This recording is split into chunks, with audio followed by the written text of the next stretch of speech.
Hello, this is the Stories Beside channel. I release videos every day for you. Subscribe and click the bell. Have you ever been afraid of going to the doctor? Perhaps your fear was related to the fact that in your past life, scary things happened to you in the hospital. Or maybe you just feel threatened by the staff of a medical facility. But not everyone turns out to be so clear-cut. Heroes, the described story, could not feel the danger and in time to refuse surgical intervention in the clinic. And after all, it could have saved their lives. John has been working for several years as a chief physician in a well-known private clinic. He achieved everything on his own with many years of experience and hundreds of successful operations that he performed on his own. The man immediately made a positive impression on all his colleagues at the moment when he first started operating. It was obvious that he had talent and recognition of his chosen direction. How he became the chief physician at the time of the operation and past manager. Died. Cardiac arrest. Despite the fact that it should have been simple and quick without any complications. After that, the management decided to put John in the position, despite the fact that he was the one who performed the surgery on the previous head doctor. Was this done on purpose to get a high position, or a simple accident that could have happened to anyone? That's not for me to know. After all, there was no evidence. John continued to operate despite the fact that he was already the chief physician and could give up some of his responsibilities. He remained a highly successful surgeon for surgery, with appointments booked weeks in advance. At the same time, many people, even for urgent surgery, preferred to wait for some time, just to avoid going to an unknown or young surgeon they had not heard of before. John was even shown on TV a couple of times, as a result of which the fame spread with incredible speed. For several years, the man remained the most successful surgeon in the city. But here and in his practice came a black streak. Operations began to fail, and even the simplest cases became the cause of death. This shocked the public. After all, everyone was used to positive news and guarantees that everything would be successful. The doctor gave assurances on the success of the surgery exactly, but recently he did not do it, so as not to encourage patients in vain. This is what happened during the operation to remove a small qualitative mass, which was located near the food-reel tract. All relatives were sure that the medical intervention would be successful, and the next day they would already be able to see Christopher, to whom medical paid services were rendered. The patient was physically healthy and had no complaints about his health condition. He had no allergic reaction or intolerance to anything, and so on. But as a result, it was announced to the relatives that the man simply could not wake up after anesthesia, and now he is at the autopsy, so that it was possible to determine the exact cause of death and prescribe it in the conclusion. But how so?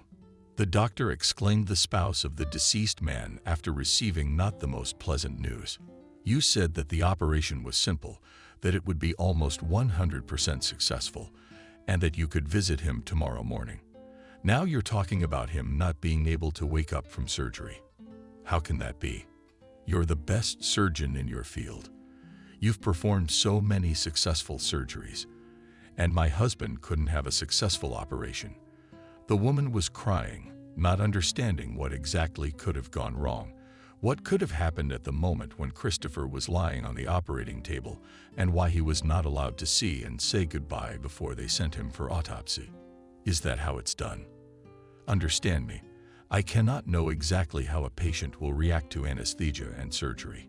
Before the medical procedure begins, it is only after the incision has been made that the condition can be assessed and certain conclusions can be drawn about how successful the surgical intervention will be. So no 100% guarantees I make, because there may be certain issues with one thing or another.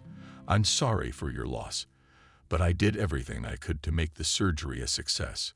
Follow the established rules and recommended sequence of steps for certain treatments, which is what your spouse was enrolled in,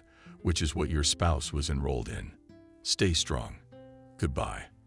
The doctor then left without even trying to reassure the family or explain what exactly went wrong, what compensation would be available, and so on.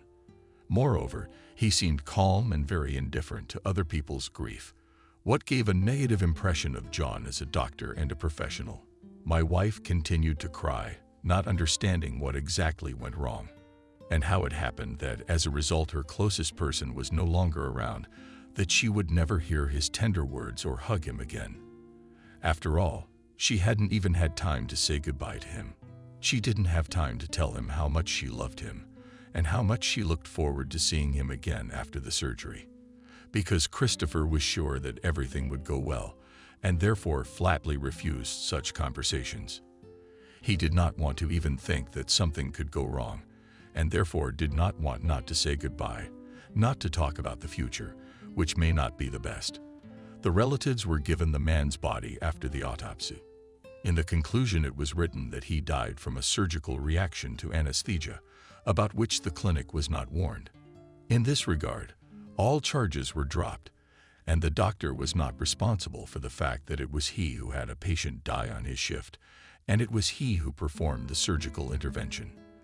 The wife looked at the conclusion for a long time, after which she decided to approach John and clarify how this could be. "Excuse me, John, how can it be that my husband died from the fact that he had an allergic reaction to the components of anesthesia, if it was not previously? He had already done several simple operations, and all were carried out successfully. There had been no signs of allergy, and now it suddenly appeared, and it was so severe that it was simply not possible to save my husband. Wouldn't it have been there before? Didn't you do testing before you started treatment? We use innovative components that are rarely used in other clinics until after the surgical treatment. Did we check with you if there is any allergic reaction or not? You assuredly said that you are not allergic to any medical products. You even signed a document proving that you agreed to the use of a certain medication. If there were doubts, you should have asked for a test administration of the drug, but now there is nothing you can do. You just have to accept that something has happened that no one could have foreseen. There's nothing that can be done. I understand, doctor, but you didn't mention the possibility of a test injection before the surgery. We didn't even know there was such a process, so we didn't ask. But you assured me that you have done surgery before, and you are well aware of what will be done and how it will be done, without even hearing about the peculiarities and nuances of it all. In addition, throughout the whole time you assured me that your husband has excellent health and there are no problems with the starting blood count. And after the incision, it turned out that his blood clotting was extremely poor, causing him to bleed profusely. This aggravated his general situation, as a consequence of which his health began to deteriorate rapidly. So we were unable to save him. Christopher, even though there were several medics in the office at the same time, and also in that document that I gave you to review and sign, it also said that you could get additional services to test the drug before it was administered. It was said that after the document was signed, the hospital would be relieved of all responsibility for complications caused by certain drugs that we were not notified about intolerance to. Look at the paper at home, and you will see that it is exactly as I am telling you. If you'll excuse me, I have other patients waiting for my consult. I completely understand. It's hard to get over a loss like that. It's even harder to believe it was your fault. It's a lot easier to try to blame the clinic for what happened. But believe me, we do everything we can to ensure that each of our patients can return home fully healthy and that the intervention is successful. It's just that we are not gods and can't know exactly what will happen during treatment, what complications may arise and how they can be avoided. If we could do that, we would save everyone and anyone without exception. But alas. After that, the doctor went about his business. The wife of the dead man pondered for a few more minutes over all that she had just heard. She looked at the document she had signed with her own hand, which bore the signature of her late husband. They had indeed both confirmed about Christopher not having any allergic reactions and that they were refusing to be tested before the surgery. It turns out that simple inattention cost the life of her husband's loved one. But there was no choice anymore. She had to accept exactly what had happened, that there was no way to change what had already happened. It will be a lesson for life that every paper should be preliminarily studied before signing. 1,000 times to clarify all the points before lying down on the operating table, but how to go on living now. This situation was pretty standard for John. Failed surgeries are as much a part of medical practice as buying new equipment or having all surfaces treated before and after a medical intervention.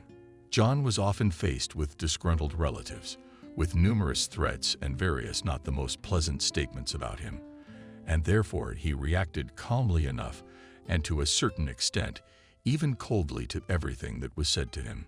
He had long been considered a cynic. Therefore, it was quite difficult to make John emotional.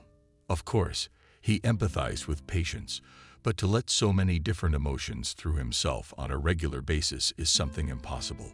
So he had to learn to keep a low profile, coldly react to various incidents, and not get killed after every bad experience. So did almost all surgeons who had at least some experience of independent surgical interventions.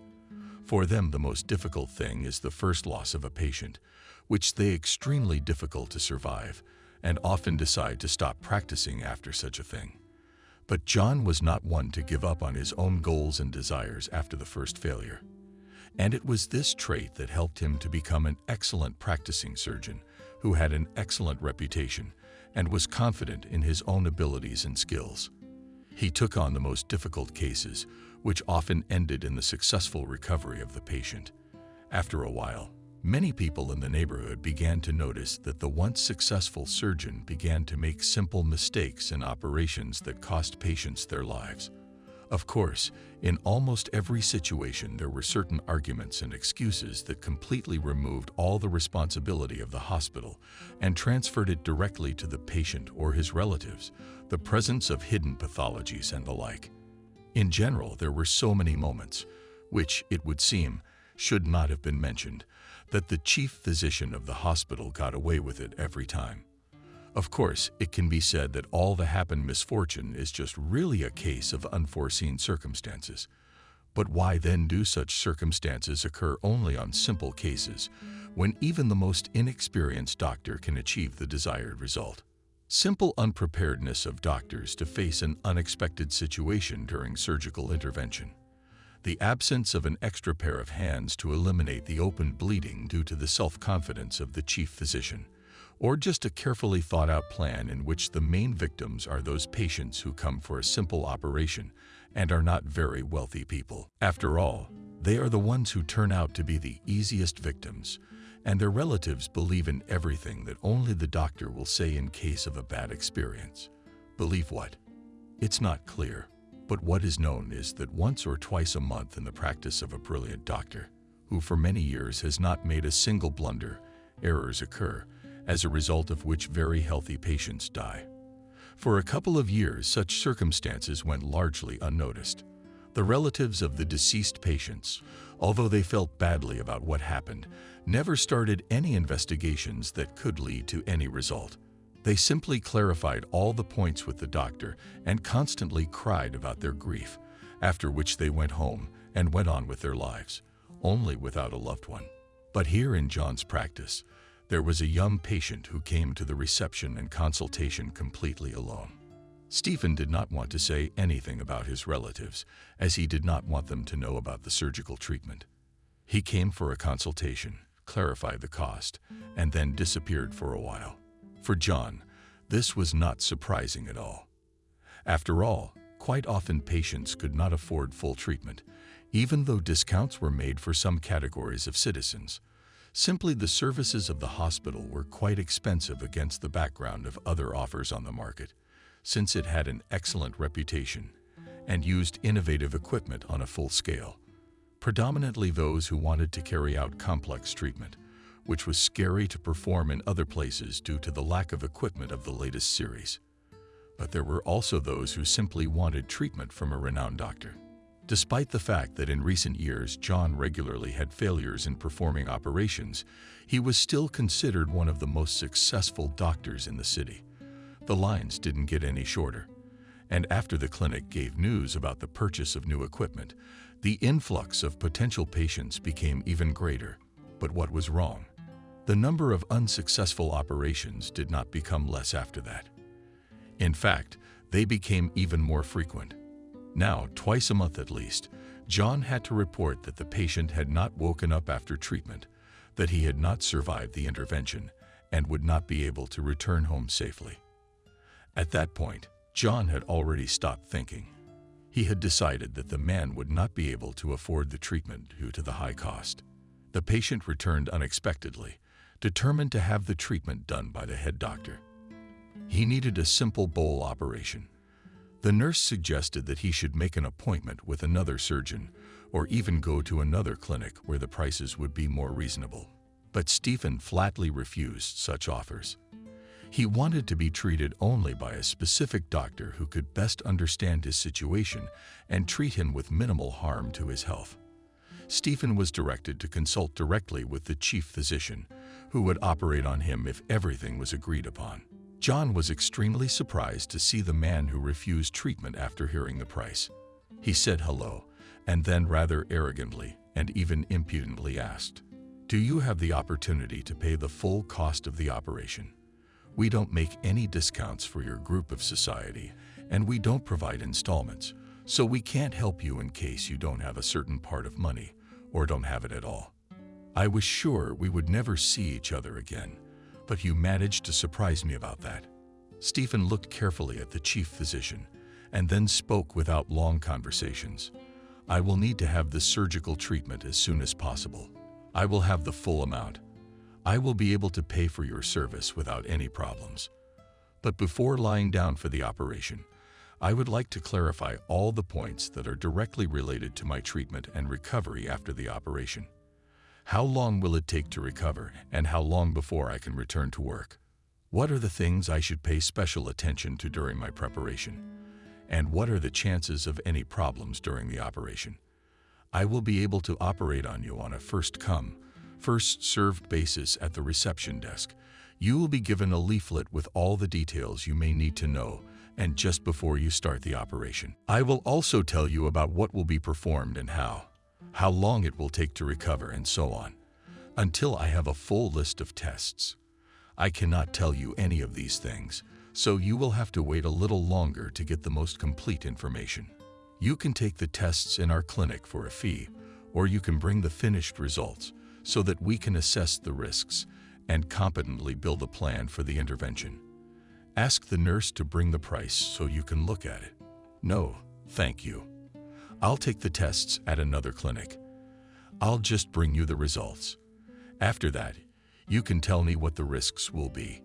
John smiled, realizing that the patient refused additional services only because the cost would be quite high. He was used to the fact that almost half of all of his patients were in some financial need, and therefore tried to save as much as possible on everything they could. And Stephen was no exception to this group of people. You see, there will be certain risks even if your tests are in perfect condition, and the possibility of something going wrong. It's not going anywhere. Maybe you have an allergic reaction. Maybe the test will reveal that the mass was malignant, and therefore our actions will provoke its development, and so on. We cannot give a 100% guarantee that the operation will be successful, but we do everything possible to make sure that it will be so. That's why our clinic is considered the best in its field here. After a few minutes of hesitation, Stephen agreed to be treated at this private clinic, not even realizing that things might not end up the way he had originally planned. Stephen never came to the clinic with any of his relatives, and on the sign-in sheet, he had listed only one backup number for his mother, which was to be called in case things didn't go as originally planned. He underwent counseling, signed the paperwork for the surgical treatment, and then went to the operating room. There was a waiting list of weeks, and so a repeat of the tests was required. John insisted on taking all the tests at his clinic, as this would save time on the treatment and would not delay the operation for a few more days. Stephen agreed. After receiving successful tests, the operation began, which was supposed to last only an hour. But everything turned out to be not so simple. As a result, the operation lasted almost 3.5 hours, and during all this time the doctors were fighting for their patient's life. Suddenly, he began to bleed profusely, which could not be stopped, even though the office had specialized equipment. quality drugs, and much more. As a result, Stephen did not survive the surgical treatment and died on the operating table. He was immediately sent for an autopsy to determine the exact cause of the problem. To draw a conclusion, only hours after the patient passed away on the operating table, John still made the decision to call the contact number that had been left with Stephen to announce the tragic loss. He made the call, but there was no answer. And the man did not try to call a second time.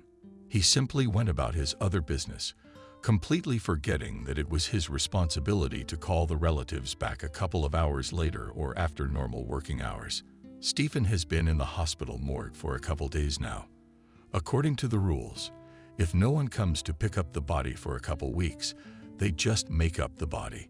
Since the hospital is not supposed to handle the funeral arrangements themselves and spend their own money on the process. But it wouldn't have to do that. After all, on the third day a woman came to the hospital who looked just fine and immediately made an impression of wealth and status.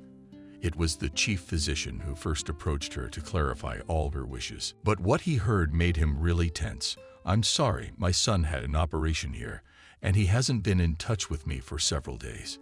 He warned me that there might be some complications or other problems. But in that case, you should have notified me. His wife is worried, and his father can't run the business on his own. So I thought I'd come in person to assess the situation and find out firsthand. Can I see my son right now?" John was nervous. He had not expected that Stephen could be the heir of such a wealthy family, and therefore a failed operation could put an end to his career. But there was nothing he could do in this situation. It was necessary to think of a way to explain everything as soon as possible to avoid serious consequences. "That's right. I called you," the head doctor said, "but you didn't pick up. So the hospital decided to call you back in a few days. Just today, we were supposed to make a second attempt to contact you and inform you of what had happened. But you arrived at the clinic before I was free from my morning rounds, so now we can tell you in person. Your son didn't survive the surgery and died before regaining consciousness. It turns out he had some problems with his blood counts. Therefore, we were unable to do anything and save him before complications arose. Several doctors fought for his life, but alas, we couldn't make a difference. He underwent a medical examination and autopsy, which led to a final diagnosis and an assessment of his general condition at the time of his death. I offer my condolences to you, but surgery is an unpredictable process." John continued to stand still, waiting for some sort of response from the woman. Nancy Christopher stood at a complete loss for a few more minutes, then looked at the doctor unhappily and spoke in a serious voice in response to his remarks. "You had no right to conduct an autopsy without the permission of the relatives. This moment had to be agreed upon beforehand, and only after that you had the right to conduct it, if I agreed to it. And now it turns out you did what was right for you, and you're saying that everything was in accordance with the rules. We'll be doing our own research. I'll go to another clinic, and then we'll find out exactly what happened to my son, and how likely was it that he would die on the operating table. Could you please provide me with the tests that were obtained before the surgical treatment at your clinic?" the woman asked. Then she looked at the head doctor with discontent and distrust. "Excuse me, but your son was examined not in our clinic. Therefore, we cannot provide the original documents. He decided to take the tests in some other place. Therefore, I can't tell you what actually happened. I warned him that it is recommended to have the tests done in the clinic where the surgical treatment is planned, but he did not listen to me. The equipment and features of laboratory tests may differ from each other, if in some cases the differences are insignificant. In others, there is a risk of serious negative consequences, which we will not be able to cope with due to the discrepancy between the tests and reality. That's what happened with Stephen, who brought in results from a different organization, and they were unreliable." "I see," the woman replied sharply. "I want to take my son's body to have a funeral. He's been in your clinic for too long already. And after that, we will deal with where exactly he took the tests and why it was decided to refuse the examination in your hospital." Although initially we discussed with him the fact that he will undergo additional examination, I ask you to make all the documents as soon as possible because I have too little time, and any delay may cause the loss of potential profits. Besides, we still need to inform all the other relatives that Stephen is no longer with us, so they won't be expecting him back. I didn't believe in anything. Yes, of course, all the paperwork and bodies will be ready within a few hours, and then you can pick them up.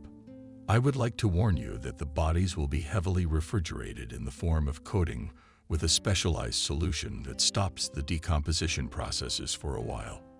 We do this on purpose so that the deceased retains its original appearance for a very long period of time, so that the relatives can bury him and say goodbye to him in his usual form. John was about to head to his office to start preparing the paperwork, but at that moment he was called out by Nancy Christopher, who looked at her watch and spoke calmly. "I don't have that much time, and I'll turn things over to the funeral home. They will pick up Stephen on their own and carry out all the necessary processes. Keep that in mind. I'll leave you the number of the funeral home. Call me after all the paperwork and bodies have been prepared. They'll take everything." Stephen paid for this himself, so I don't owe you anything, do you? So if you'll excuse me, I have to go to work now. After saying that, the woman walked out of the clinic and actually headed towards her car. She drove off.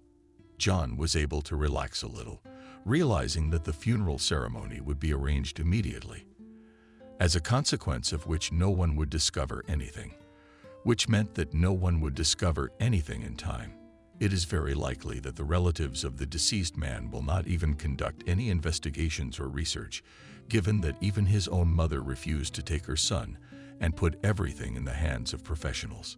Indeed, after all the preparations were completed, a specialized funeral service arrived and assessed the man's condition and took him away for all the follow-up. No questions were asked. Everything was carried out quickly and to the highest possible quality. The staff signed a statement of receipt of the body and then headed off in an unknown direction for the hospital.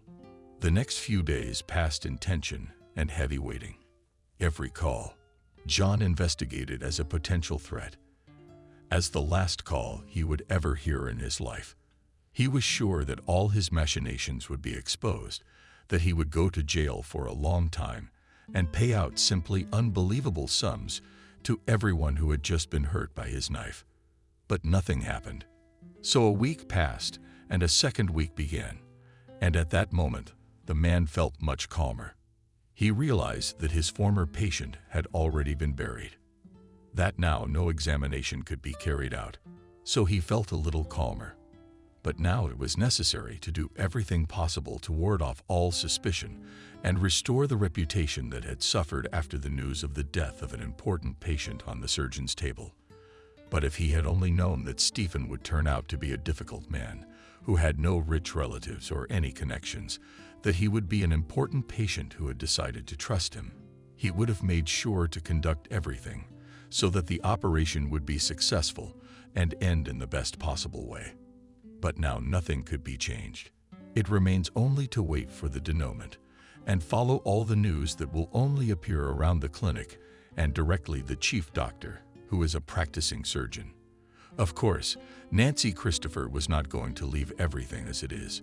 She was striving with all her might to get to the bottom of what exactly had happened and why a simple surgical intervention had caused a serious problem that had spilled over into the death of her only son. Yes, she did everything so that no news would appear, so that no one would know anything about the fact that she was digging under the head doctor of the hospital who had performed the operation. Otherwise, he could just start covering his tracks, and therefore there would be no way to find any evidence. During the first week, the woman did not take any action. She gave the doctor a chance to calm down and continue practicing so that she would have new evidence against him. And indeed, after only 10 days, John started practicing surgery again, but now he did everything as carefully as possible. He obtained maximum information about the relatives and financial situation of the person by all possible means, and only after that he started the surgical treatment to protect himself as much as possible from all possible problems. In addition, he reduced the number of unsuccessful operations to one per month to minimize the attention to himself and eliminate the risk of new problems that would be associated with his numerous manipulations, which he managed to carry out very successfully. Nancy Christopher was clearly following the doctor closely and at the same time continued to conduct her own investigation, during which she got some very interesting results. And it all started with going to the very hospital where her son preferred to have his tests done in order to get them in the least amount of time and with guaranteed high quality. She went to their family doctor, after which she told him about her son's death and the diagnosed cause of the health problem from the blood. "But there is no such thing," confidently replied the doctor at the private clinic in which the entire family of the deceased Stephen was registered. He was in perfect health. Therefore, the probability that he died for this reason is practically nil. In addition, appropriate examinations were conducted, during which the speed of light was assessed, and tests were taken, which showed that the platelet count was within the normal range. Such statements on your part seem to me to be just nonsense, which has nothing to do with reality.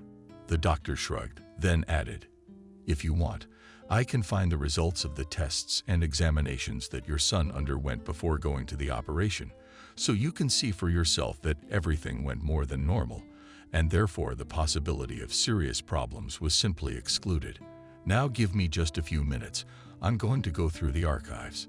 The family doctor left, and in a few minutes returned with the papers, in which all the points directly related to Stephen's state of health were written down.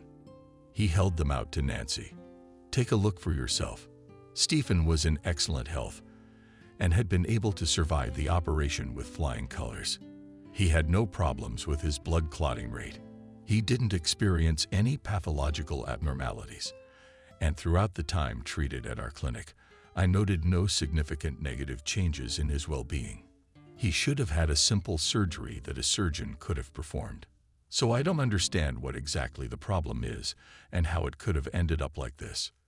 The doctor shrugged, then with a serious expression on his face added, "Or maybe the problem lies in the doctor, and thus he is just trying to hide his own stupidity, a mistake that could not avoid, but in which he just does not want to confess." "That's what I think too." The doctor responded to Nancy Christopher, "I just don't have any proof yet. That's why I'm trying to find out for myself what exactly happened so that I can go to court to investigate and set a final verdict. Otherwise, the hospital can simply justify the situation as a mere accident for which it bears no responsibility. I think it is worthwhile to collect as much documentation as possible first and only then go to the police." "Right," the doctor concluded. "Then take the documents. And if I know anything about John, who operated on your son, then I will call you to tell you everything." Nancy Christopher. She thanked the doctor and went home to familiarize herself with all the tests and compare them with the results that had been obtained at the postmortem and blood draws at the time of the operation at the clinic. It turned out that at the time of the surgical intervention, the blood tests had changed significantly, and for the worse. Platelets were really low, but other blood components were within normal limits. There was also a serious increase in blood pressure, which, as a result, affected the negative outcome of the treatment. But how could this happen if the tests were taken just a couple of weeks before the operation? Couldn't it have changed so much in such a short period of time? Stephen had not taken any medication, had not been ill or undergone any complicated treatment. So the possibility of such a serious problem was ruled out. But then what was the reason for the disappearance of platelets in the blood? Why the body of a young and healthy man did not continue its production at the time of surgical intervention? And could it be somehow related directly to the activity of the clinic and even himself, operating what Dr. John? Or still not? The tests alone were not enough to write a statement, because changes in the tests can happen for a variety of reasons. You need some more evidence, proof that the treatment was done incorrectly, and that the head doctor is using the clinic for his own benefit. But what benefit can there be from the death of a patient? What positives can there be after a young man who was practically healthy dies on the operating table? That was something Nancy Christopher had yet to figure out. Me. Surprisingly, the woman was quite calm. Everything that was going on around her, she held firm and hardly cried at all. Didn't think about how hard it was for her in those moments. She supported her daughter-in-law and her husband and remained as firm as flint. Maybe that's why she was able to build her own company, which she passed on to her husband and son in the future. It is this quality and helped her to achieve the truth in the ongoing investigation, which was so qualitatively disguised that could not even think that something would go wrong. But every villain sooner or later gets what he deserves, and the head doctor of a famous private clinic will not be an exception. He will be punished for all these deaths that occurred through his fault, and for all those actions that he conducted illegally. In addition to collecting all the documents that were directly related to her son's medical condition, Nancy Christopher requested a medical examination of the man's body after it was received in the hospital ward. The woman insisted on a full examination and the taking of as many tests as possible, based on which it would be possible to understand exactly what had happened and what manipulations had been carried out on the body after death. It took several days for the examination, and only then did the funeral process begin. Receiving the results of all the tests taken, as well as deciphering, took about a couple of weeks, during which Nancy Christopher was clearly on pins and needles. Now it was up to her whether she could prove that her son had been manipulated beyond what he had agreed to on his own or not. If there had been manipulation, it would be possible to go to the state law enforcement agencies to file a report and punish the perpetrator. If not, then one would have to continue the investigation in order to get the expected results later on. Finally, she was invited to review the results over a period of time. The pathologist was reviewing the numerous papers that lay on his desk, selecting those papers that were directly related to Stephen. He asked Nancy Christopher, what was the purpose of the examination? What would be the next steps if certain results were obtained? And so on. At first, the woman answered the questions calmly. At some point, she couldn't stand it and still clarified. Why are you asking me all these numerous questions? I am paying you a lot of money to do the examination, not to be interviewed before receiving the results. Let's find out exactly what happened, and if there are any signs of additional medical intrusion other than what was planned. After that, I will decide what I should do.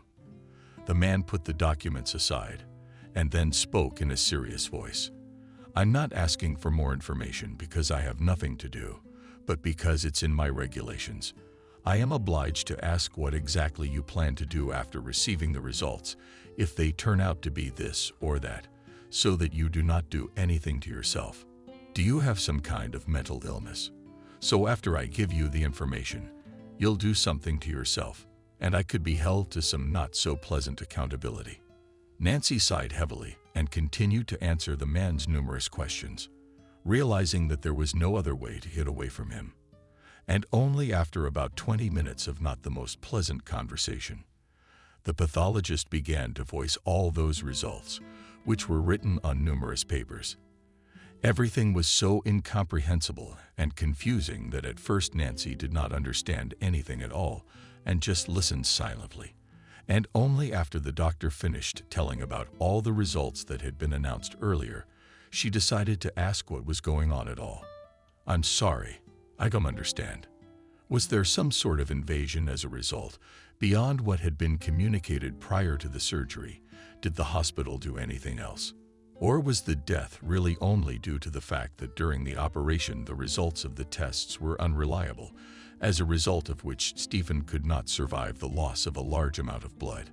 And how could the tests have changed in such a short period of time, if he had undergone a full examination before his visit to the clinic? Nancy bombarded the man with questions so much that he was even confused for the first few seconds. Let's discuss everything in a simpler way for understanding. After the examination, it turned out that the operation had not been performed at all. The doctor did not even get to the area to be operated on. Therefore, it is not clear what exactly was done on the day when the surgery was scheduled. The feeling is that an incision was simply made, after which the doctors just waited for the patient to bleed out. They did not even burn the blood vessels or try to make them worse. As a result, after 2.5 hours from the start of the surgery, Stephen supposedly just pulled out, causing him to die. I can't say anything for sure about the lack of platelets in his blood, but it seems that a couple hours before the operation he was injected with some substance that blocked their appearance in the body, while suppressing the ones that were already in the blood. Another thing that's been bugging me is the misalignment of internal organs and some of the inconsistencies based on the initial tests that were given by your primary care physician that were obtained before he went into surgery. So what you're saying is that he had some manipulation of his internal organs and changed their position or something like that. How can that be if the surgery was a simple bowel operation? Nothing else had to be done. Nancy Christopher looked intelligently at the doctor, who continued to scrutinize the numerous papers that had been given to him by other clinic staff. The silence dragged on for several minutes. It was only after the doctor had put the last piece of paper aside that he replied more along the lines that some of the organs just weren't his. They don't match his blood type and some other things, even in size with the ultrasound results you gave us. It feels like he was just given a different liver and kidneys, with a sick person who was in any case unable to take root, even if he had been able to wake up from the surgery. It is not possible to say exactly at what point the organ replacement was done. Opportunity is not provided, since on the analysis of accurate information simply cannot be obtained. But presumably it was either directly during the surgical intervention or immediately after it. At the same time, I can definitely say that the bodies are not particularly well located, and therefore we can conclude that these actions could not have been carried out by a professional, or the professional simply did not try to hide anything. I don't think anyone's going to check anything. The pathologist looked carefully at Nancy, who was simply shocked by such news. What do you mean, they switched organs? How could it be, if Stephen was not in line for any transplants? I mean, there's no paperwork for those procedures either. Can you write me a report that says the organs are not in the right place and that a transplant was performed? Nancy Christopher asked. I don't know if the doctor will agree to put his words on paper or if they will remain just words. I just need to get some proof that the treatment performed was not as originally planned, so that the investigation into my son's death can be finalized as soon as possible. Your words could play a significant role in the final decision during the inquest, and I will pay you. The last phrase made the pathologist think about the possibility of additional profit. He hesitated, unsure whether it was worth getting involved in this strange and confusing case. But after the woman placed a very large sum of money on the table, he replied, I will write a report, which will detail all the thoughts and assumptions that have arisen in my head after studying numerous documents, and provide photographs, which will definitely show that there were certain interventions in the position of internal organs. But I would ask that I not be dragged into this case.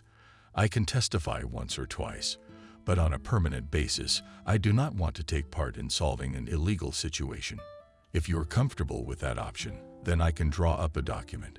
Today, while you are in the waiting room, take pictures, and you will already have an evidentiary basis. Nancy Christopher clearly agreed. She realized that it was far from her to decide how often and for what reasons the doctor who had written this receipt would be yanked. And so there was no point in refusing. She went to the waiting room, where she spent a long 3 o'clock, during which the pathologist was drawing up a report. Stephen was working on the body again in order to take the necessary pictures and provide them to the mother of the victim of the private doctor. As a result, the doctor did bring out the file. She went to the waiting room, where she spent a long 3 o'clock, during which the pathologist was drawing up a report. Stephen was again working on the body in order to take the necessary pictures and provide them to the mother of the victim who had suffered at the hands of the private doctor. As a result, the doctor still brought out a folder which contained everything that proved additional illegal interventions in the man's body. After that, without saying anything, he went back to his workplace, so that no one would suspect or realize what exactly he was handing over to Nancy. The woman already wanted to go to the prosecutor's office in order to write an application to start investigative actions. But at the last moment, she decided to look for something else on the doctor, so that he could not escape his punishment. As a result, it was decided to go to a private detective who could get all the information to which she has no access. And among a huge number of options, she turned to Liam, who was considered one of the best specialists in the direction of private investigations and could fully get information from almost every organization. The meeting was already scheduled for the evening of the same day, so there was no time to waste. Nancy had already wasted a huge amount of time in order to get an opinion from several clinics, and now she just couldn't wait a few more weeks to meet the detective. She offered him double the amount if he'd do the investigation as soon as possible. What makes you think that one of the most famous doctors in our city is capable of doing something like this? Would a man who cherishes his reputation and who tries to make himself and his clinic famous engage in illegal activities, knowing full well that this would be the reason for the termination of his illustrious career? Liam asked Nancy, who, with a serious face, had spent half an hour telling him about her problem and the many speculations that had arisen from it. After some silence, the woman simply handed the man a stack of documents. "Look at this," she said. "I got all this from various private clinics.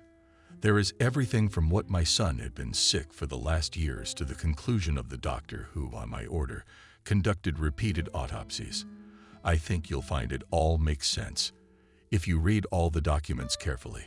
Personally, it became clear to me that the doctor is engaged in illegal activities and conducts additional interventions until the moment when they announce to the relatives about the death of the patient. In addition, there are photographs that accurately show incisions on internal organs." The private investigator carefully looked at the numerous documents and footage that was provided to him, after which he agreed to conduct the case. He promised this information in the minimum possible time, but did not guarantee that it would be as reliable as possible and have an evidentiary basis behind it. Nancy agreed. For the next few days, Liam sent her information in the evenings about what he had learned about the surgery. Some things were of particular interest to him and some concerns. He shared many speculations and talked about plans for the next day.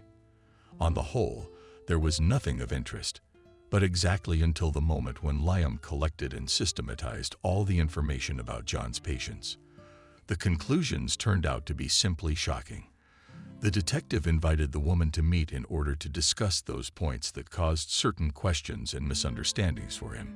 In addition, the man managed to find such information that would almost certainly put John, who, as it turned out, had been engaged in illegal activities for a very long period of time.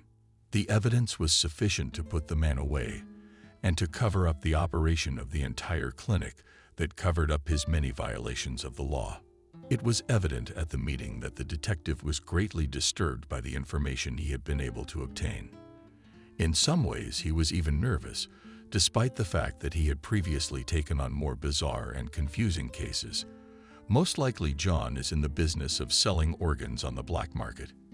He almost certainly cut out some of your son's organs after you said you would be picking up the body, and after learning that you were from a fairly well-to-do family who had the ability to conduct further investigation into the death, he began to panic and put the organs back where they belonged. Of course, it was not possible to return the elements that had already been sold to him on the black market.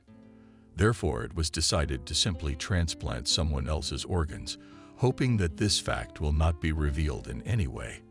And here you can just applaud your pathologist, because it is difficult enough to notice such neat stitches. Yes, the organs were not exactly as they should be originally, but many doctors simply do not pay attention to this, because after death in the human body begins to occur irreversible processes that cannot be reversed. But the presence of sutures definitely indicates that there were surgical interventions, and by a professional, no matter what anyone says. But the pathologist said that the work was not particularly well done, and therefore it is immediately noticeable that the organs were burned. But perhaps it was obvious to him, because he had previously encountered such situations. But that person, even an experienced doctor who had not seen exactly how organ replacement was performed before, would not have been able to say exactly what had been done in Stephen's body. You chose an excellent clinic for your examination.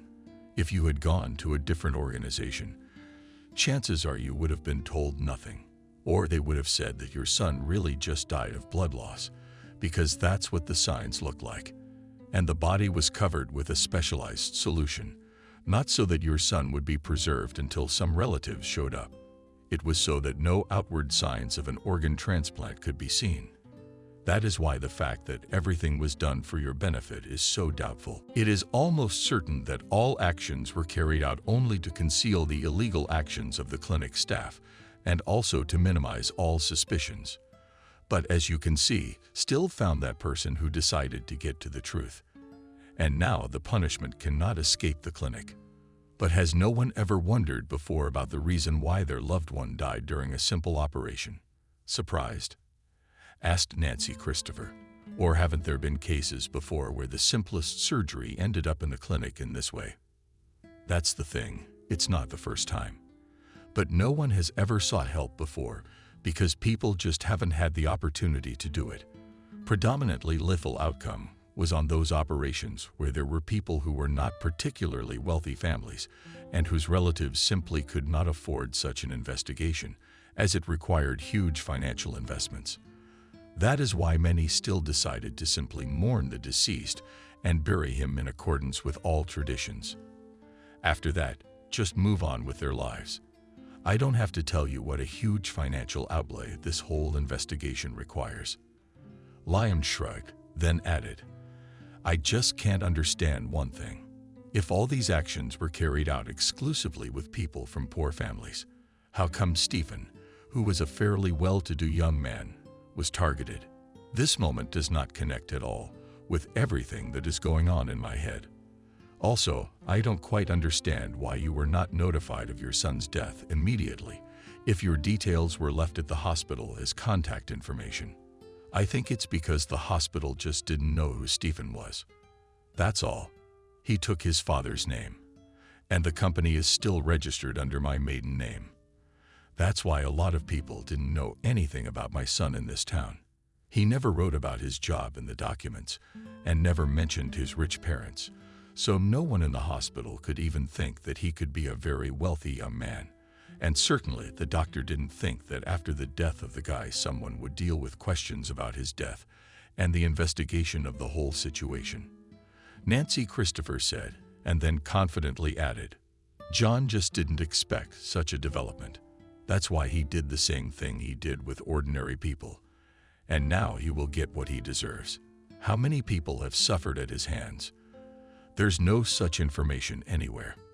Well, if we believe all the information we managed to get during the investigation of the case, there were at least 30 people, only 3 of whom tried to find out something. But everything ended at the stage of writing a statement. No one investigated anything further because there was simply no evidence base, and it would have been necessary to pay for all the procedures on their own. And here again, everything rests on the question that people who suffered at the hands of the doctor simply had no money to do anything, and therefore they refused to make a statement, and the case ceased to be investigated. It's like that. That's terrible. Will there be any way to get more information about what kind of people were hurt? To find their relatives, so that it would be possible to write a full-fledged group statement? Because on the basis of it, all actions will be carried out much faster, and the punishment will be more severe. Right. Nancy looked hopefully at the detective, who was looking thoughtfully at his phone. He looked at something carefully for a few minutes, then raised his head and answered, I will be able to provide information about at least 10 people, because I have already learned something about them. But I will try to find relatives of more victims.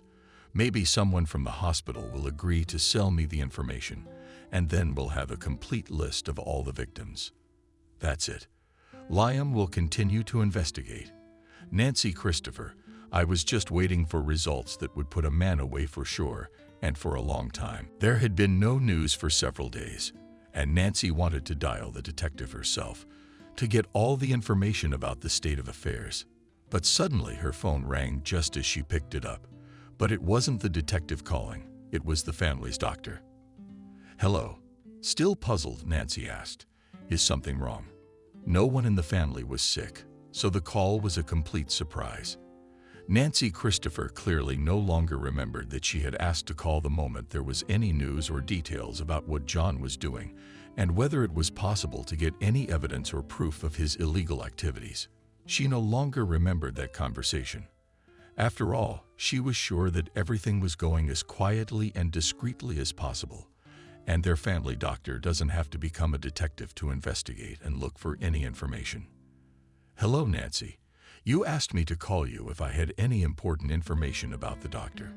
Of course, I'm not sure how important this information is, but it's very likely that it will help you get closer to solving your case. Yesterday on the operating table at John died a young patient who came with a simple request to remove an inflamed appendix, but the operation was not carried out successfully. And as a result, the young woman passed away without regaining consciousness. Of course, it's possible. It's a simple accident, and there were some complications during the operation, but it doesn't look like that. The operation was as simple as possible, even by my standards, so I can't say definitively what might have gone wrong. You can talk to her young man about what might have happened, and also talk to the parents. They'll be at the clinic tomorrow, if you can see them. You can get a first-hand account of the whole thing. Okay. Cell phone rings. Thank you for calling. By all means, I'll go to the hospital tomorrow and talk to everyone about what exactly happened in that case. If it works out, we can do further investigation into the condition of the injured girl. Maybe it will turn out that she will have the same problems as my son. And then John's illegal activities will definitely be proven. Thanks again." Nancy hung up the phone and then began to think of a plan whereby she could get the examination done and also get an opinion directly from the private clinic where the operation had been performed. In case it didn't work out, then it would be harder to prove the illegality of the doctor's action, and the time limit would be shorter. Since one case can still be justified and reduced to the fact that all this is a simple coincidence, medical error, and so on, you have to do anything to get the opportunity to communicate with the relatives of the dead girl. Get permission for a second autopsy the next morning. Nancy Christopher went to the hospital as soon as she woke up. She didn't want to postpone the case, so she decided to just wait for the dead girl's relatives. Right in the ward. She didn't ask anyone anything, but just sat and waited, realizing that these people will be as easy as possible to find, as without tears and proceedings will definitely not do. And so it happened in the end. A few hours later, a man appeared in the hospital lobby and immediately went to John's office. Then only shouting and proceedings were heard, after which the man promptly left the office and headed for the reception desk. He did not hold back his emotions. How could you even let this happen? Immediately carry the book of complaints, call the chief doctor, who will deal with how your surgeon operates and where his hands grow from. I want to see him now. And don't tell me that the asshole who killed my wife is in charge. Emily was a beautiful person who trusted you, and as a result, she will never see her family again. And his daughter will grow up without a mother because of your negligence and lack of professionalism. He should go to jail after everything that happened. I don't believe this was just an accident and nothing was planned in advance. If you don't do something right now, I'll go to the police station and file a report against you. The girl looked as calm as possible. She didn't react to the man in any way or try to calm him down. And only after he was completely silent, she calmly raised her eyes and indifferently spoke. "Man, we carry out all actions strictly in accordance with the established regulations, and therefore there is no fault on our part in what happened. We conducted the operation in accordance with the previously agreed terms." The girl signed the document, and only then we began to carry out surgical intervention. Go wherever you want. We have all confirmations of full consent and familiarization with force majeure situations, and that we completely relieve ourselves of all responsibility for them. That's exactly what happened. And we tried to save your girlfriend, but it didn't work. So please calm down and let me get on with my work in peace. This is my wife, not my girlfriend. How dare you talk to me like that? I want to know exactly what happened to the woman I love, and you're telling me I should just calm down and get out. The man was just beyond furious. His spouse continued to yell and resent him, but as a result, he slowly began to calm down, realizing perfectly well that no one was paying attention to him. After a while, he just sat down on a chair that was located in the waiting room. He closed his eyes with his hands and took a deep breath. He sat in that position for a few minutes, and then he looked up and began to examine his father. It wasn't until he looked at Nancy that she turned to him and began to speak to him in a calm voice. "I understand how hard it is for you to go through such a loss. I was in your shoes not too long ago myself. My son also died while undergoing surgery at this clinic, and I was sure that all this was done on purpose, which in a certain way was favorable to the surgeon. But it turns out that you just have some trouble accepting reality. And it turned out to be just as John said. Right. That's what you were trying to tell me when you started this conversation. Don't worry, I totally understand that it's just part of life. You don't have to accept the loss of a loved one and try to move on. But I can't do that yet. How could she die while performing such a simple surgery? Even the youngest surgeon could have performed it successfully. At least, that's what I thought. But even if the most experienced surgeon in the county couldn't save my wife, then nothing could be changed. And that would have been the outcome anyway. Right. I just can't believe she's not with me anymore. And the fact that now I have to tell my daughter that she won't be able to see her mom anymore. But we'll get through this. The most important thing is to get through today. It'll get easier from here. What happened to your son? Complications from the surgery too. Right? That's what they told me, anyway. But I knew he was in perfect health. So I requested all the documents and started investigating the case. And after a few weeks, it turned out that the death during the surgical treatment was pre-planned, that my son simply had no way to survive it, and therefore he just bled to death on the surgical table. It was only after I went to another clinic for a second autopsy that it turned out that the internal organs were not positioned the way they should have been originally. That is, it turned out that the doctor had carried out some additional manipulations, in addition to those that were agreed upon beforehand.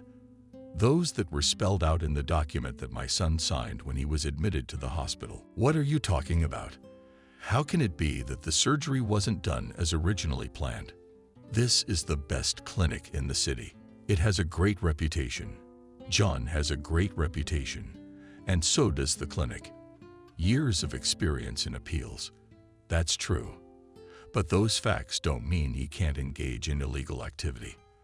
The result is just the opposite. I already have ample evidence that my son's organs have been cut out and replaced with ones that don't fit him at all. And I will get to the truth anyway, and the perpetrators will be punished. The only question is whether you want justice and find out exactly how your wife died. Or would you prefer to remain in ignorance and believe that it was a simple accident which occurred on your wife during a simple operation, and not while you were treating some complicated and expensive case in the practice of the hospital? Nancy looked carefully at the man, who was sitting in total confusion across from her and thinking about something. I understand perfectly well that you were able to get the truth and that you have the opportunity to do all this. But I just don't have the money to do more tests and hire detectives. We can barely find the money for this operation, and therefore, I can't afford it. The man lowered his head, making it clear that he was extremely frustrated by the circumstances, feeling a certain helplessness and undisguised annoyance. He looked once more at Nancy, who had continued to glare at him all this time. But I didn't tell you that you'd have to spend a huge amount of money. I just asked you if you wanted to get to the truth. And you started talking about money and your financial well-being, which I'm not interested in at all. So do you want to know what really happened to Emily? Or would you rather just bury her and forget about what happened? Just move on with your life and find a new wife. What are you talking about? The man was indignant. Then he looked at Nancy carefully and added, of course, I want to know what happened to my wife. And of course, I want to get to the truth in the matter that has to do with her. But what is required of me? If it's not money, I just don't understand what I need to do. I'd have to do some paperwork or just authorize you to take my wife's body. That's correct. You just have to give me your wife's body so I can give it to my doctor. This is a follow-up autopsy. Then we'll be able to understand exactly what happened to the girl and why she died. And you will also need to take the documents from the hospital, on the basis of which it will be possible to get information about what happened, what tests were at the critical moment, and so on. The man agreed to everything, but only on the condition that his spouse would be given to him in a befitting manner. Nancy promised that the autopsy would be carried out as carefully and qualitatively as possible, and no bright traces would remain on the surface. The man took all the documents and handed them over to Nancy Christopher. And then it was up to her. She contacted the same pathologist who had examined her son and asked him to do the same, and especially to check the correctness of the location of the internal organs. And she was not at all mistaken in her guesses. The girl was found to have the same points as her deceased son.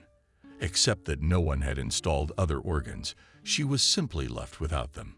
And it was simply impossible not to notice it. The pathologist sent the photos to Nancy, after which he drew up exactly the same document as before. The body was returned to the husband, and the woman now had proof of the massive operation to remove the internal organs, which could be confirmed by photographs and available reports.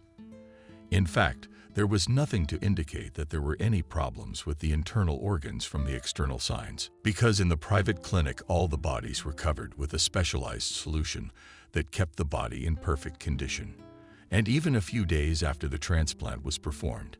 Outwardly, the body remained the same as a normal person who had died of the simplest natural causes. At Nancy's request, Emily was swabbed at the hospital to see exactly what the body was covered in, to understand how it could remain in perfect condition for such a long period of time. The results have been in preparation for quite some time.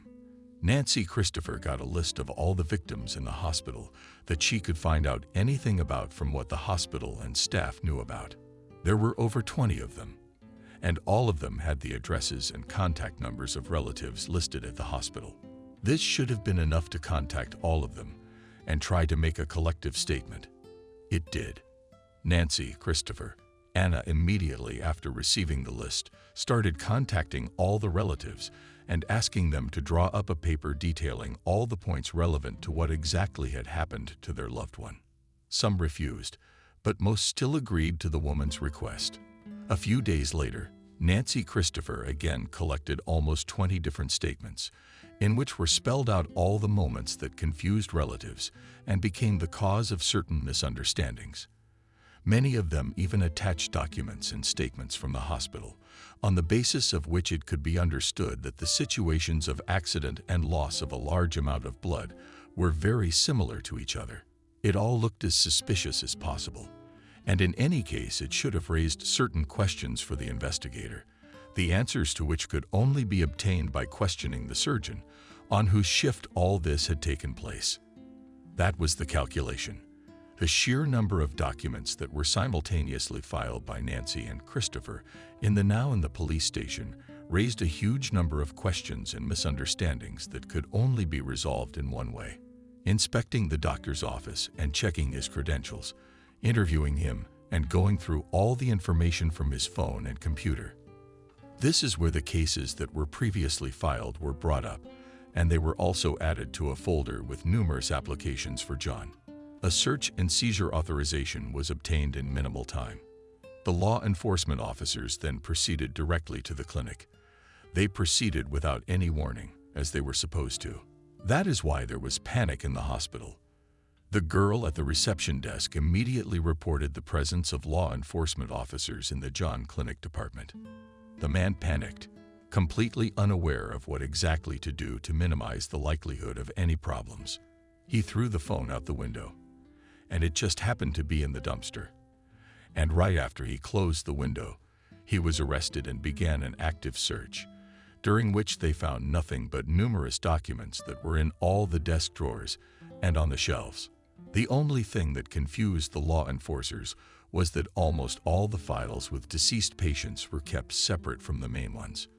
Consequently, the decision was made to take the file away for further investigation into the matter. John resisted and refused to go to the ward, citing that he had professional commitments, that all the available charges had no direct bearing on him. But all the resistance had no effect. The man was taken away anyway, after which they went to the police station to interrogate him and leave him until the relationship was clarified. Perhaps the whole situation would have taken on less serious circumstances. But suddenly a vagrant appeared at the police station who approached the investigator and held out the very phone that John had thrown away the moment he was informed of the presence of police at the clinic.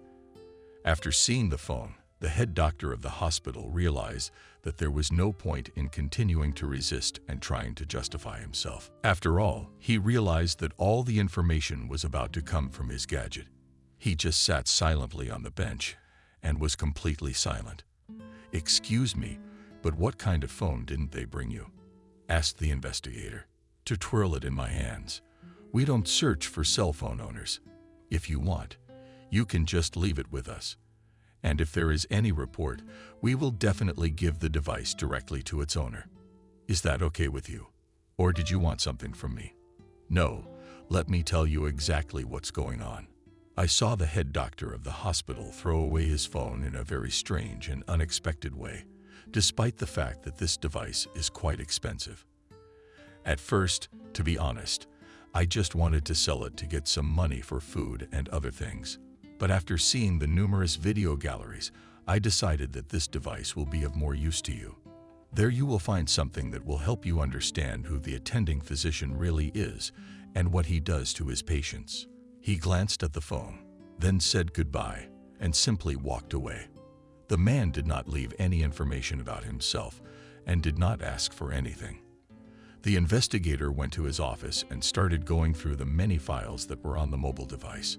And with each new file that was opened, more and more horrible facts became clear about who the man was who had been conducting numerous transactions for a long period of time and taking huge amounts of money for them.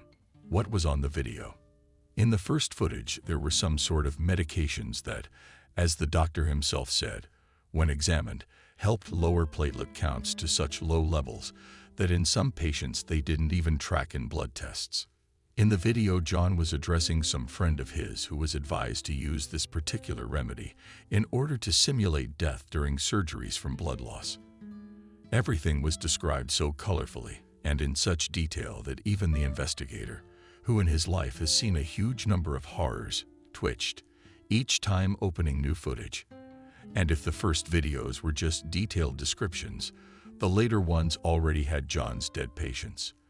In the videos, the man showed the quality of the organs and talked about the cost of certain elements. After that, he gave a number for pre-order and told about the conditions of delivery.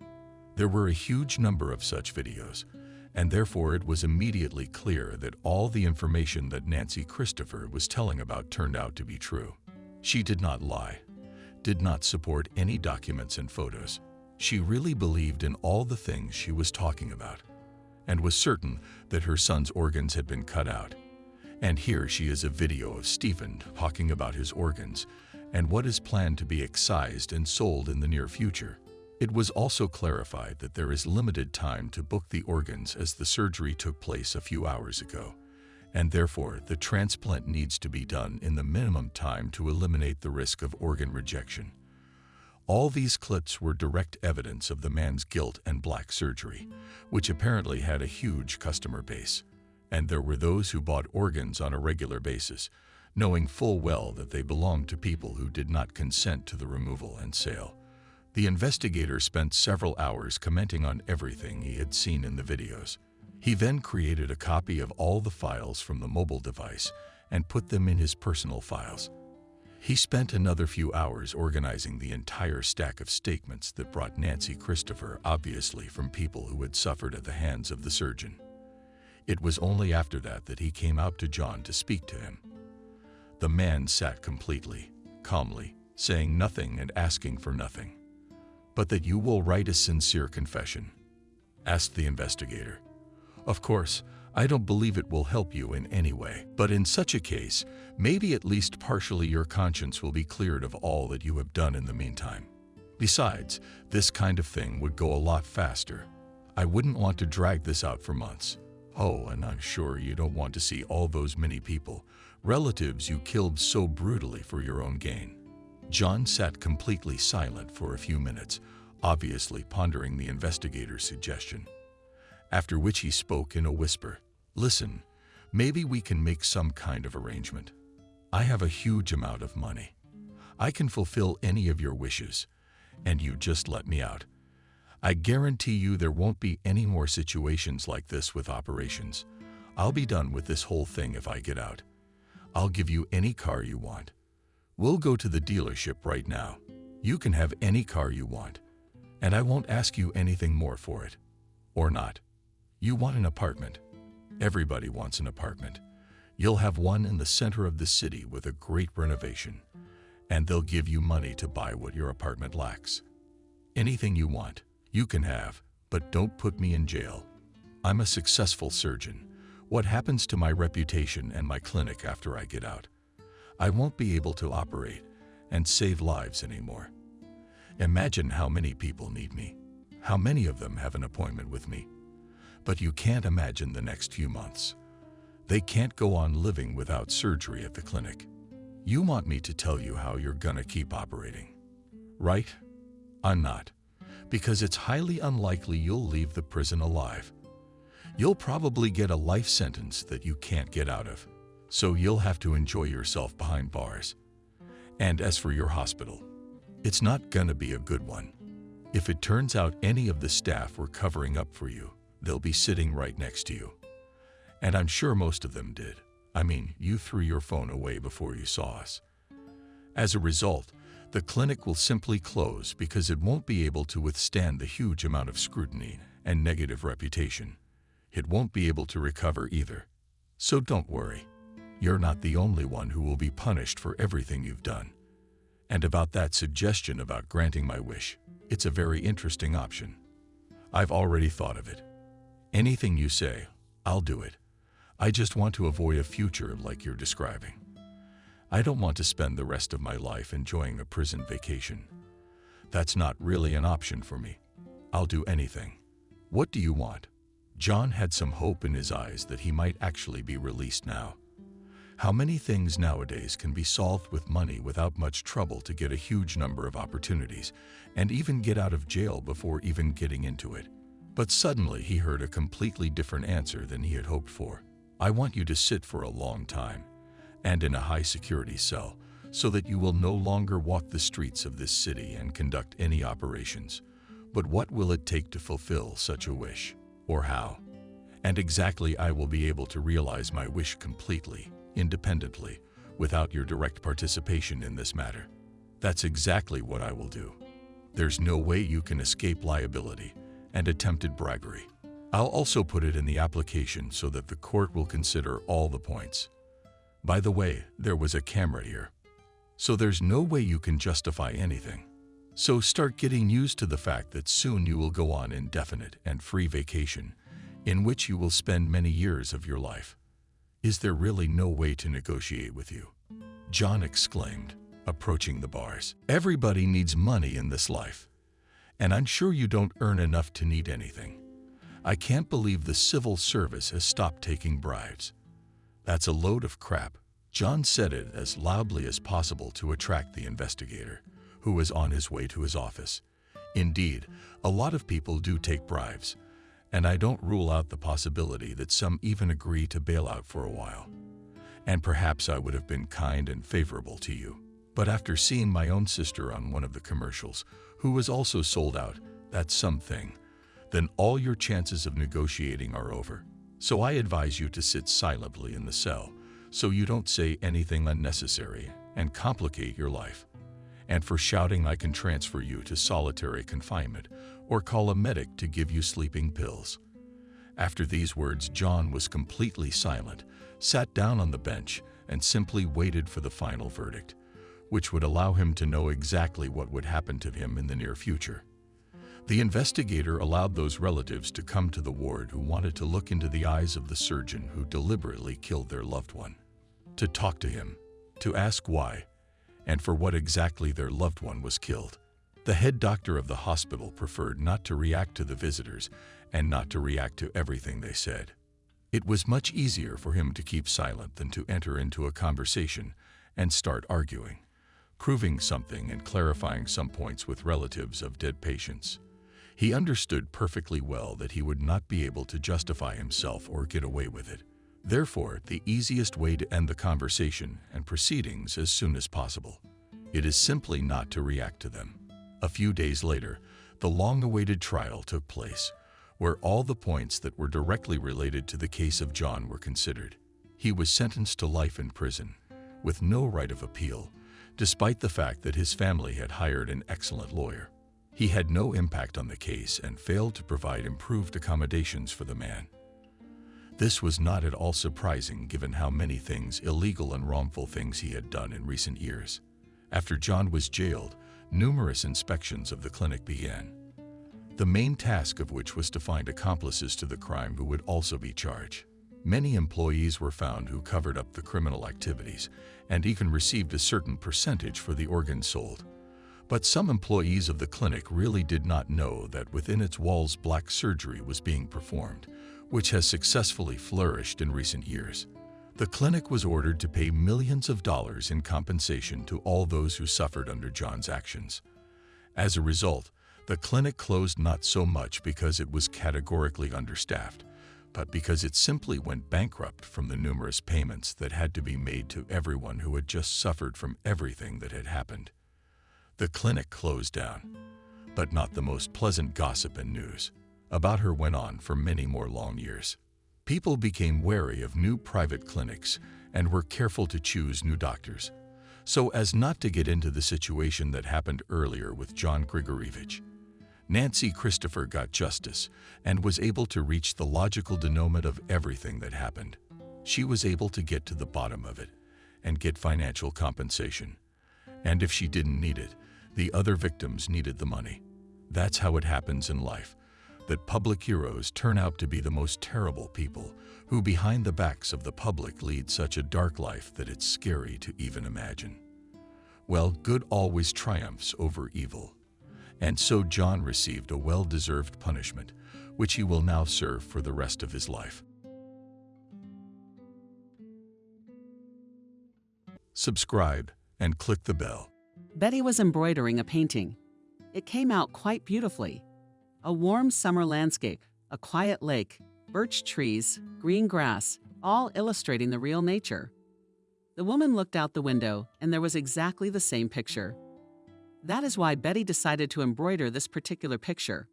This hobby appeared at her long ago, since her own daughter left for the city. The woman herself was already in her 70s, and she lived alone in her native house in the village of Dawn. Here all summer shone gentle sunshine, and under the autumn made the ground colorful leaves of maples. Everything was pleasing to the eye, only it was boring for the woman to live alone. Earlier at least there were neighbors, but now someone had already died, someone's children were taken away to the city, and someone's grandchildren came only in the summer to sunbathe in the sun. And it wasn't that there was nothing to do. The whole house was shining with cleanliness. There was food for a week, and the orchard had apples in time. Betty missed her daughter Kate terribly. She had moved out God knows how many years ago and had gone to college. She finished her studies in the city and started her own life. At first, she tried to visit her mother almost every week.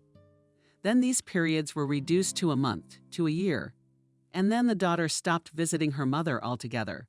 She had her own children, her own life. Betty knew almost nothing about her, and she had seen her grandchildren only a few times in her whole life. How were they doing? Were they sick? Do they need help?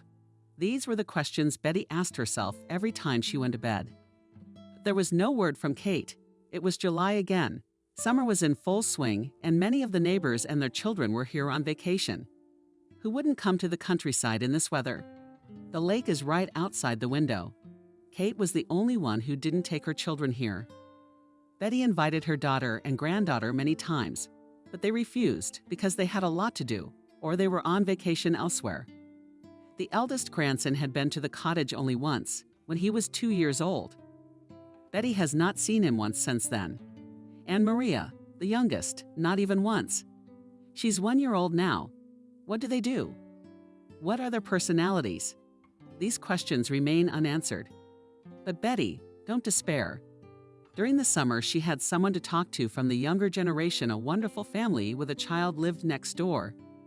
Thomas was only 6 years old, and often Betty was invited into their home as a babysitter. The parents would leave with happy faces to spend time together, and the woman would be left alone with this beautiful boy. He really was a wonderful, intelligent child. For his age, he knew a lot, even more than he needed to. He could count to 10 and read. And when his parents stayed up late, Betty would tell him stories to help him fall asleep. Thomas loved Betty very much. She replaced his grandmother, who, unfortunately, he didn't get to see in his lifetime. But Betty fulfilled that role perfectly. Grandma Betty, do you have a daughter or a son? Thomas asked this painful question one evening when his parents were once again late. He and the woman were having tea on the veranda. There was a dim light, a floor lamp, and the full moon was shining down on them. A firefly could be spotted on the grass. Thomas often chased after them, trying to collect them in a jar, but all attempts were unsuccessful, and the boy gave up. Betty looked out the window and wondered. The boy had made her question again. Did she really have a daughter? They haven't communicated normally in about 10 years. Could she be considered a daughter in that case? Of course she is. The woman replied calmly, smiling as she rocked back in her chair and looked up at the moon. Her legs were completely shrouded in plaid, the loudness of crickets rolling on them. Who? Thomas wouldn't stop. A daughter. Her name is Kate. She's a very nice woman. How come I've never seen her? She doesn't come here. Why doesn't she? I don't know why. If she did, she'd give you an answer. Probably me. She's just not interested in how mom can be. Not interested. You're very young, Thomas, but you ask very smart questions. You know, sometimes parents and their kids don't understand each other. It's like they're living on different planets, that's why. Kids drift away from their parents because they have a completely different idea of life. I don't understand you. The boy confessed and took a look. He seemed very upset. I don't understand myself sometimes, Thomas, but know that you are a very clever boy, and someday you will remember my words. I will never leave my mother, the boy said firmly and with a touch of resentment. And rightly so. Your mom is the most valuable thing in life. She brought you into this life, educates you, and gives you everything she can. Grandma Betty. Thomas started and got a little embarrassed. I'll never leave you either. Do you want me to be your child and always be there for you? The woman laughed and the boy threw himself into her arms. Betty saw a tear folding down Thomas's cheek. You're the best, son. The woman cheered him up. The boy smiled back and then laughed. Half an hour later, his parents came home. They thanked the woman for her services and invited her to tea, but she said it was past her bedtime. It was almost 11 o'clock in the evening, and even in summer it was better to keep some kind of sleep schedule. Betty returned home and immediately went to bed. She was very tired, for she had been with Thomas from this morning until late this afternoon. They had gone to the lake, then they had played in the garden, and after they were tired they had tea. The woman was very fond of such busy days. They gave her a taste of life. She felt young again, although 70 was no longer such an active age. Thomas stimulated in her a desire to live. She could devote the rest of her life to raising this little boy. The next day, the woman sat with the child as usual. His mother was cooking dinner, and his father had gone fishing. Once again, they asked for Betty's help. However, this was no longer a whim of the parents. Thomas was really asking to spend time with her. Thomas, you again. The woman exclaimed excitedly, approaching the boy and wrapping her arms around him. Me, Grandma, Betty, let's go to the vegetable garden. Mommy said it's full of strawberries. Laughed the boy with joy. I have strawberries growing too. Then we'll pick some at my place too. And I'll make jam later. You will come to me in winter, and we will enjoy this wonderful deliciousness. For about 20 minutes, they picked strawberries in Thomas's yard. And when the last berry was put in the basket, Betty offered to move to her plot. Of course, it was smaller, but the strawberry bushes took up most of the garden. The woman often made jam from the berries. She had cherry, raspberries, and gooseberries. Suddenly, Betty noticed that Thomas kept looking back. It looked suspicious. "What did you see there, Thomas?" The woman asked, picking berries. "I saw some people walking around your house. What if they are bandits?" The boy answered in a frightened voice and looked back again. Betty was also intrigued and frightened. She stood up quietly and slowly began to walk over to where the people were crowded. Her eyesight was poor, so she just saw the outline of a woman with a baby in her arms somewhere nearby. This calmed her down, because the woman could not do anything terrible, and the neighbors were nearby. So Betty boldly went towards these uninvited guests. But as soon as she got closer and saw a familiar face, her eyes immediately widened. It was her daughter Kate and her children. Now the woman quickened her step even more. She couldn't believe it was really happening. They hadn't seen each other in 10 years. Kate called Betty's name to the woman for reassurance. She turned around, of course. She was holding a baby in her arms and smiling. "Mommy," Kate exclaimed and threw herself into her mother's arms. "How long it's been? How long it's been, Mom? I'm so happy to see you, Kate. My dear Kate, and my blood." Betty was glad to see her daughter. She was crying with joy. How unexpected it all was. Thomas also joined them, who obviously did not understand who all these people were and what they were doing here. "Thomas, remember I told you about my daughter?" Well, it was she, Kate, who was explaining Betty to the boy, "And the one who left you?" The boy asked skeptically. Betty even got angry at being so ill-mannered to say such a thing in front of Kate. What kind of nonsense is that? But then she precipitated herself by reminding him that he was just a little kid. They quickly glossed over the comment. Thomas went into the house to meet Fadia, and Betty ran to boil the kettle. Kate, on the other hand, sat on a chair near the table, cradling the infant, and looked around the house. And nothing had changed here since then, she concluded. Still the same walls, the same dishes. How nice to go back to childhood. Kate watched her mother, who was developing tea in mugs. The children had already found something to do. They began to look at different figures made of wood. Thomas tried to tell them something about these creations, but he was only 6 years old. And of course, it looked pretty funny. A 6-year-old boy describing a geometric figure to a 5-year-old and trying to make it as scientific as possible.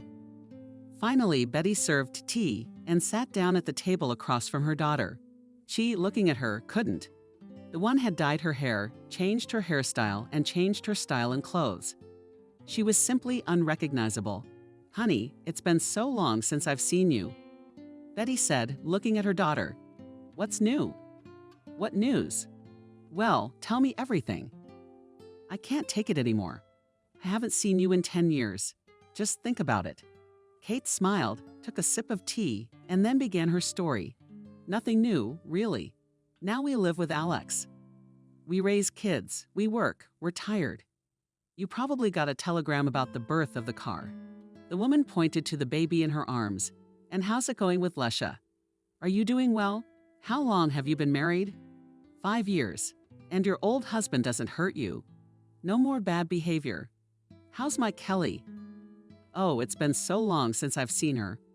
"Kelly's fine," smiled Kate. "She's graduating this year. She's dating a guy. Soon she'll make me a grandmother and you a great-grandmother." Kelly was Kate's eldest daughter from her first marriage, and these 2 youngsters from her second. With a new husband. Well, added the daughter, it's not all that important. The important thing is that we finally got together. I missed you so much. I'm like a daughter. You're here for the whole summer. Finally, Fadia can swim in our lake. Actually, Kate started with intrigue. "I didn't come here for that." "Yes, of course you did. I wanted to visit you first of all and to show my grandchildren. But there's another reason." "What was it?" Betty listened attentively. She'd absorbed every word her daughter said like a sponge, because then she would not hear the words from her lips for a long time. Or maybe she would never hear them again. She won't be treading this ground much longer. We're in financial trouble. I'm on maternity leave and Alex got a pay cut at work. We're short of money. Money? Oh yes, of course I borrowed it, daughter, Betty said with a wave of her hand. She got up from the chair, went into the living room. She started frantically searching through the dresser. Kate realized what she was looking for and stopped her, saying, "No, Mom, I don't want your money." Betty turned around and looked at her questioningly. "I don't want your money," Kate repeated calmly, beckoned her back to his side. Betty sat down next to her, but already with her wives. Now she didn't know exactly what her daughter wanted. "Actually, it's the money that's needed, but not what you want. Much more. And I know another way to get it. That's where I need your help," Kate explained. "So I'm listening," the mother replied with interest. "You know about the maternity capital, but I do.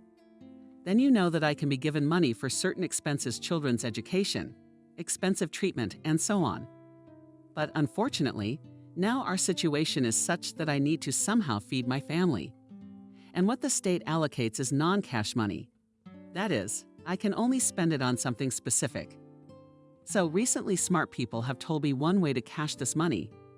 It's perfectly legal, a lot of people do it." Kate paused. "Come on, no shade," Betty hurried on. She was already eerily curious about what her daughter would say. "I can supposedly buy real estate from relatives. They'll give me money for it, you know? Of course, I won't really pay you anything, but I'll own the house and I'll divide it between my children." "You want to buy the house from me?" Betty got worried. Where will she live? What will happen to her? Does her own daughter want to throw her in the garbage? "Yes," nodded Kate. "But don't worry, of course you'll keep it all." "Nothing. I don't want your house. I need the money the state will give me, and you're still living here like you have been. You just won't own it. That's all." Betty thought about it. On the one hand, it sounded like a very ingenious scheme, but some kind of scam. If they were exposed, what would happen then? It was very disturbing. Who would do it, though? Does anyone really need a house in some godforsaken village with an old grandmother in it? So the woman decided to go along with it. This is her own daughter, and she needs help now. Besides, it wasn't a big deal to just sign the papers. Who cares who the house is registered to? Especially since it's her own blood kidney. Oh, great. Then let's bring the documents in a week and we'll formalize everything. Kate was happy. They sat for another 10 minutes, talked about various things, and then the daughter, citing the fact that Maria had to go to bed, went to her room, leaving Betty alone again. Though no, Fedia and Thomas were still in the house.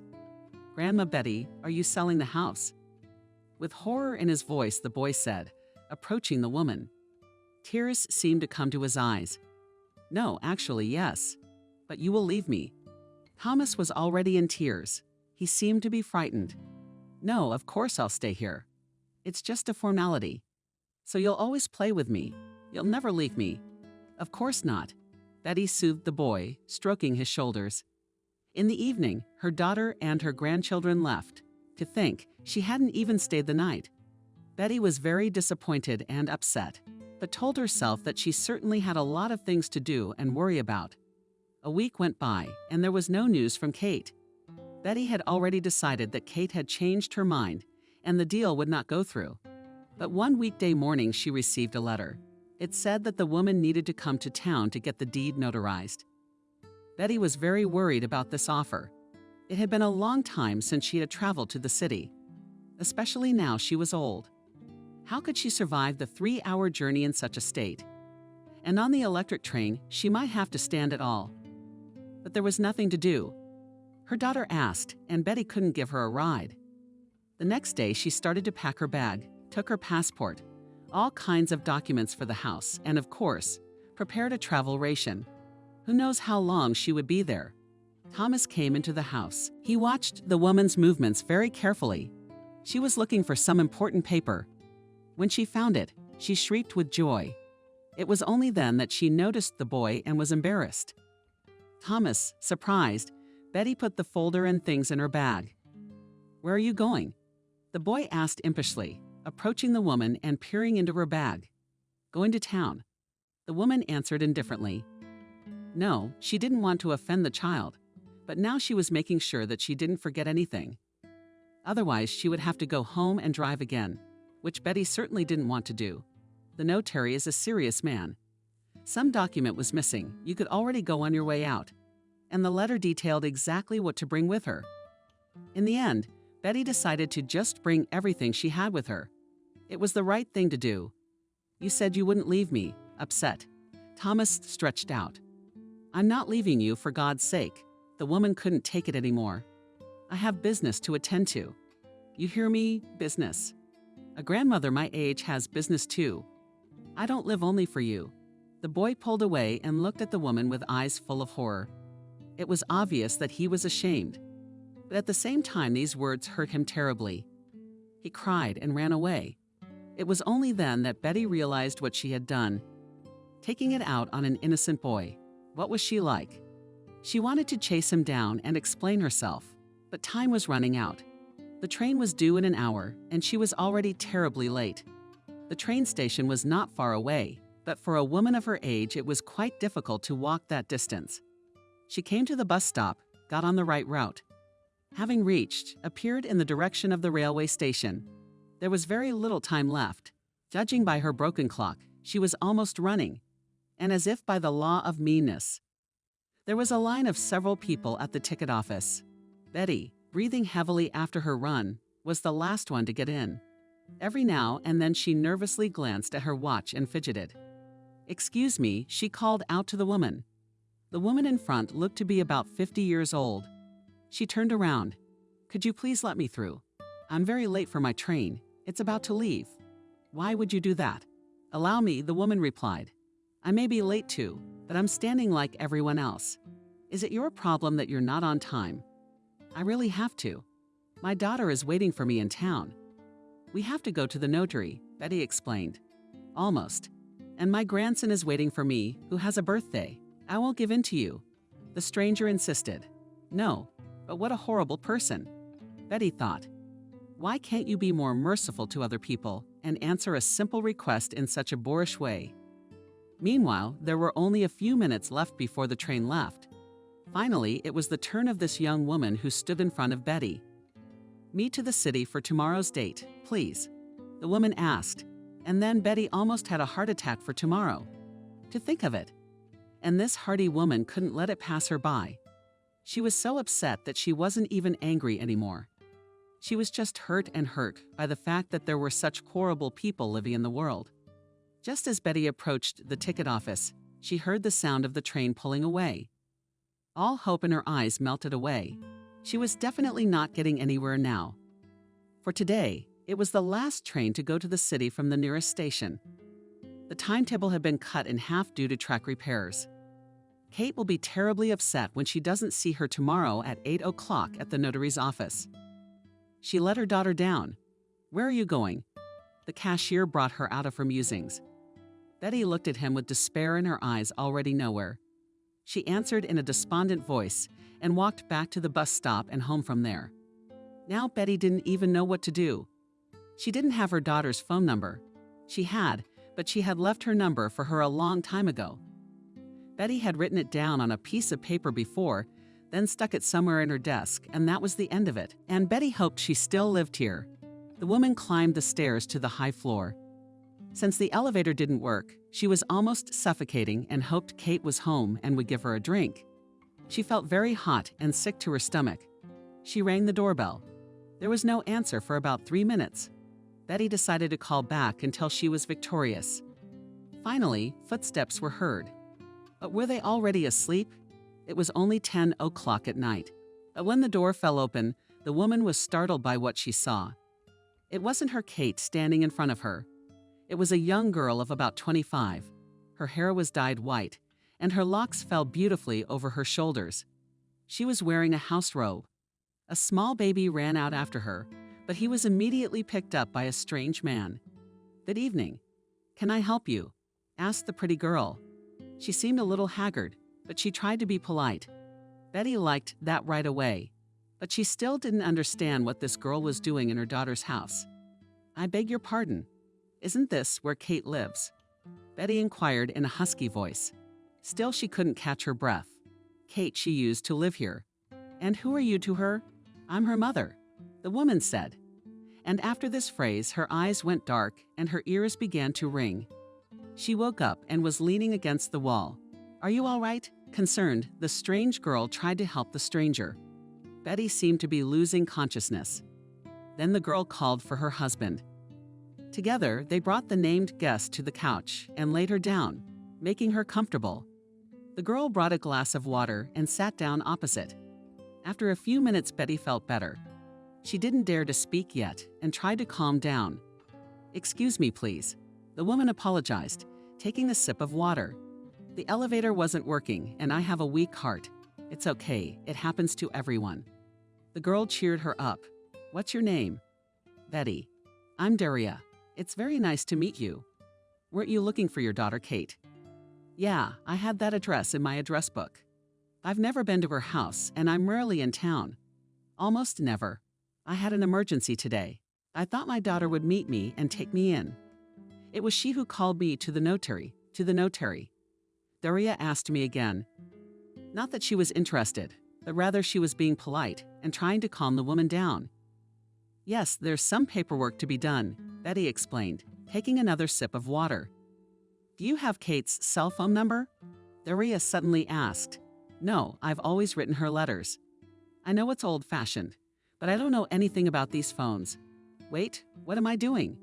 The young mother exclaimed. "I have her phone number. I'm afraid to ask how." "Well, we bought this apartment from her 2 weeks ago. The price was very attractive because she needed to sell it urgently. I don't know why, but my husband and I went for it, and it was a good deal. Look at the renovations, and we're a young family. She didn't tell me she sold the apartment. She needed the money, but why go to extremes? She did say something about leaving. I don't know where, but leaving very soon," Daria answered, flipping through her phone's contact list. "I found it. We'll call you right now." It beeped. A minute passed, but no one answered. "Let's try again." Daria didn't give up, but when she tried again, the result was the same. Kate was unavailable. How strange. Maybe she's asleep already? "Did you make an appointment?" "No, not at all. But it was just a matter of course. She knows I don't have anyone in town to sleep over. I wanted to go to her place in the afternoon, but I didn't get there until the evening.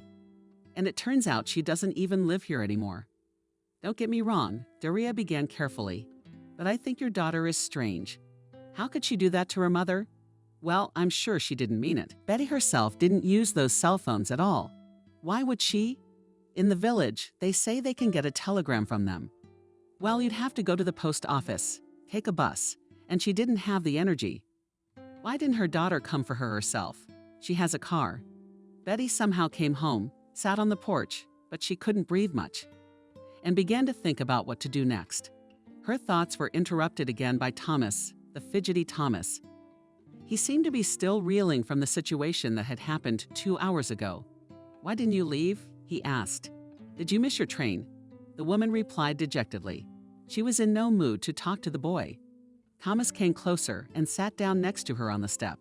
It used to be painted green, like the whole porch, but all the paint had long ago almost come off.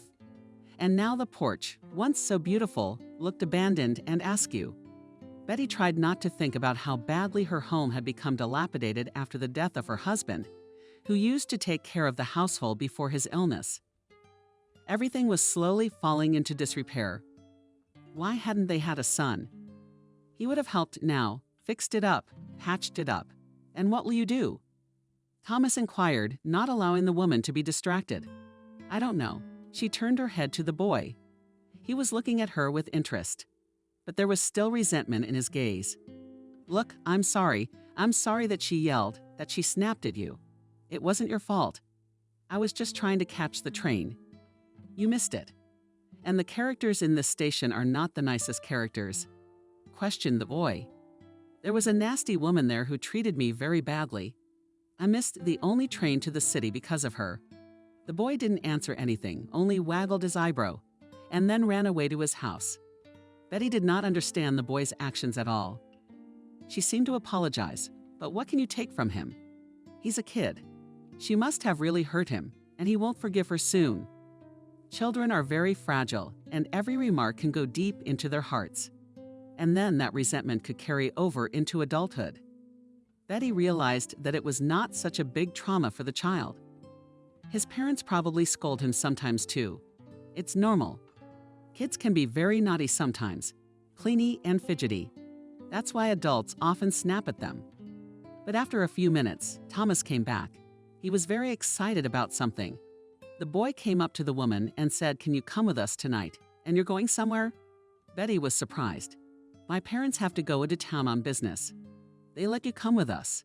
Isn't that great?" Betty was almost crying with happiness. She had hurt this child so much, and instead he responded with kindness. "Come here, my wonderful boy," Betty exclaimed, taking Thomas in her arms. He had given her a real gift. A few minutes later, they went to his house to talk to his parents. "Good evening, Betty." The boy's mother said hello. "Thomas told us what misfortune has befallen you. We're here to help. What time do you want to go?" The woman asked. "In an hour. But you'll have to get back on your own. We'll finish all our business in the morning and drive straight back."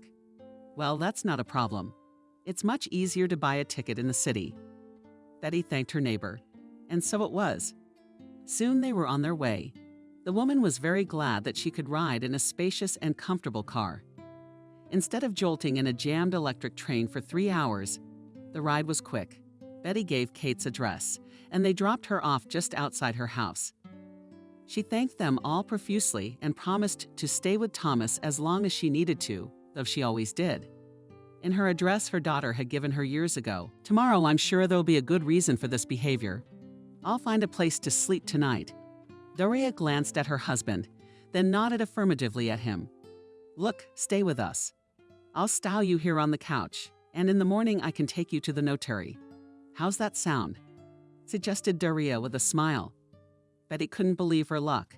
Today already 2 good families had helped her out of such a difficult situation. It was a real stroke of luck. "If you don't mind, I'd be happy to stay," Betty said. So they decided. Doria turned out to be very attentive, shot the couch, fed the poor woman, poured tea. "How come you haven't been in touch for 10 years? expressed Doria, knocking back her tea from the mug. "I don't know, we'd sort of socialized before. Especially her talking about her kids' birthdays, congratulating me. Then it just kind of died down. I didn't even bother. Who needs an old lady like that? You should choose a grave." "No way. What are you talking about?" parried Daria. "You're a wonderful woman, but you're very unlucky with your daughter. My mother died when I was 16. I was crossing the road in the right place, and the driver was drunk. The girl had tears in her eyes. If she were alive, how wonderful, we would have had a wonderful conversation. She would have helped me with my baby. I don't think your Kate appreciates you at all. I'm sorry for your grief, but I think Kate is just that kind of person, not sociable. She was since childhood, and she was often bullied at school for it. And then, when she graduated from the institute and went to work, she became the wrong woman. Family, her own household, work. She didn't care about me. Oh, well, that's your business. The main thing is that you're happy. You are still a young family, you will have more," Betty reasoned, "bringing up your children so that they love and respect both you and their father. That they would visit you more often. Or else you really need a glass of water in your old age," she joked awkwardly. Daria laughed. "Oh, it's midnight. I think it's time to go to bed," Daria said and began to quickly clear the table. Finally, Betty laid down on her makeshift bed and fell fast asleep. This day had really tired her out. This was certainly not the kind of adventure she had expected. In the morning, the smell of delicious pancakes wafted from the kitchen. Betty got up and looked at herself in the mirror. She looked quite presentable. The couch was soft, not like her home. An old rachat with nails sticking out of the upholstery and cushions that looked more like rocks. "Oh," Betty greeted her cheerfully. "Daria, good morning." Her husband was already seated at the table eating pancakes. "You smell so good, so I couldn't resist and came in." Embarrassed, explained the woman, entering the kitchen. "Have a seat, your portion is ready too," Daria said. Betty sat down opposite Daria's husband. "We didn't get a chance to meet you yesterday. I'm Betty," the woman introduced herself to the young man. "My name is Leo." The guy replied in a friendly manner. There was a family idyll in the kitchen. It was obvious that these people had really married for love. Suddenly, a child's cry came from the room. Daria immediately jumped up and ran out of the kitchen. "I apologize for asking such a question. Who do you have?" Betty asked. "Peter, I know it's a common name, but Daria, I've always wanted to name my baby Peter," Leo replied. Betty nodded with a smile. The choice of a name for her daughter had once been hers too. Her husband John had decided that because she had experienced such tremendous labor pains. So Betty had decided to name her daughter Kate. Kate sat more and more behind books, was not a sociable girl, and then moved away, leaving the old people alone. John died 5 years ago. The money that had been set aside was only enough for a decent funeral and a good wake. But what upset Betty the most was that Kate didn't even come to her own father's funeral, and even afterward didn't show up to support her grief-stricken mother. All in all, she had done a terrible thing. But Betty loved her anyway. Special people are always a little indifferent to the feelings and needs of others. And she considered her daughter special. Otherwise, how could she have gotten into the institute without any money? And then settled down in the capital, and settled down well in this life. Not everyone can boast of that. It is true that she is in a difficult situation now, but she will help her. It is her duty as a mother. After breakfast, Daria went somewhere to do some business, and on the way she took Betty to the notary. The woman really hoped that at least the address given in the letter was correct. When she got out of the car, she immediately saw the big sign on the house across the street. The notary entered the building, went up to the right floor, gave her name at the reception desk, and was invited to the lobby to wait. After a few minutes, Kate finally appeared. She was dressed in a strict formal suit of black blazer, blue blouse, and perfectly lined pants. In her hands, she held a brown file folder with papers. As soon as Kate saw it, her mother immediately approached her. Silently, she nodded. This was strange. Usually people, even when they parted briefly, said hello to each other. No, Betty must have made a mistake somewhere in her upbringing. Not hello, daughter, the mother began. But the daughter immediately interrupted her. Shut up, please, she said sharply. Betty was even a little offended. What kind of attitude is this? Why is that? The woman started to boil up.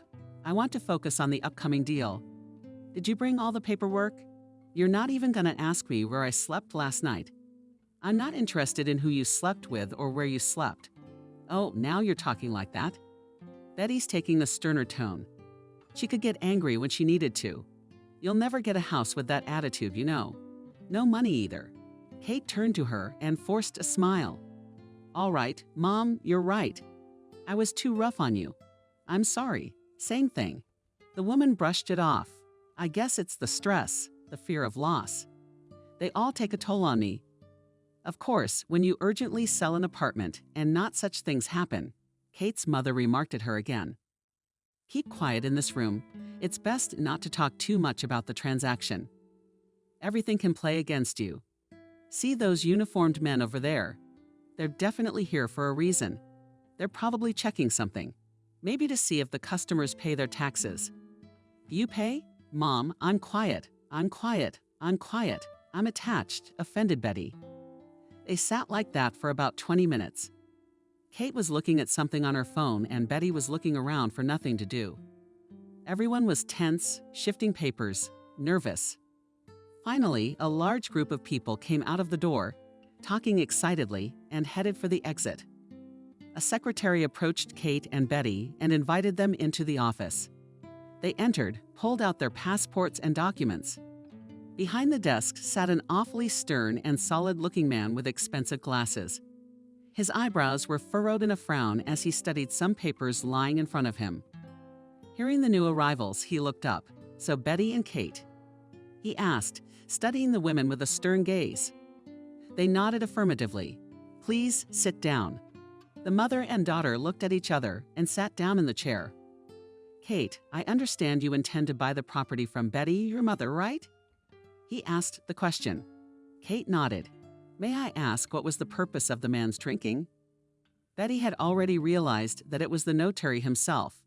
You know, I have 2 small children, not counting my eldest daughter who's a student. Our family has grown and we need more space. I live in a small apartment in the city. After the breakup with my husband, my kids and I have a 1-bedroom. Here you go, please read the paperwork. Betty couldn't believe her ears, how well she was lying. Is that why she sold her big apartment downtown a week ago? Do you live with your husband, or are you a single mom? The notary asked. He left the family as soon as I had my 2nd child. Kate answered pitifully. According to the documents, we are still married, but he plays absolutely no role in the upbringing of the children. Kate answered. So I asked my mother for help. She's willing to remortgage her house to us, because her daughter looked at Betty with her eyes as if she were hinting at something. And then she even stepped on her foot under the table, and Betty realized it was her turn to lie. Yeah, I'm confirming. I'm about to go to the afterlife myself, and they have to live to see it. I can't leave them alone, but I can't leave myself destitute. So I offered my daughter to buy my house. And where will you live? The notary asked. I'll move to a nursing home myself. My daughter found me a very good one. The money from the sale will come in handy. I can't live alone for a long time. It's time to decide. Well, I understand, said the notary. You will pay for this purchase with maternity capital? He asked, turning to Kate.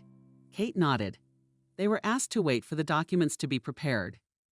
After 2 hours, during which Betty was already terribly tired, everything was finally signed as it should be. So, we'll send the documents electronically to the registry today. When will they register the deal? In about 3 working days, the pension fund will transfer the money to the seller. I'm returning your stamped certificate. We also need a power of attorney so I can get the money for my mom. Kate suddenly said firmly, What's that for? Betty started. Do you want to come here again? Her daughter asked dryly and made scary eyes. But what a thing to agree on.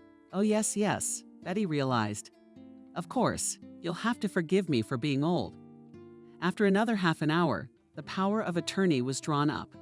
All the best, concluded the notary, signing the document good day. Finally, they were free to go. Betty was terribly anxious to go home, away from all these complications. These papers, the crowds, the hustle and bustle and noise of the big city. When they left the building, Kate, having hailed her mother a cab to the train station, was about to say goodbye and leave on her own. But Betty stopped her. Isn't there anything you want to tell me? She asked sternly. What is it? The daughter was surprised. Why did you sell your nice big apartment? Was it just so that you could get the money for my house? But it's worth a lot more than that. Oh, Mom, that's none of your business. In the meantime, I gotta run.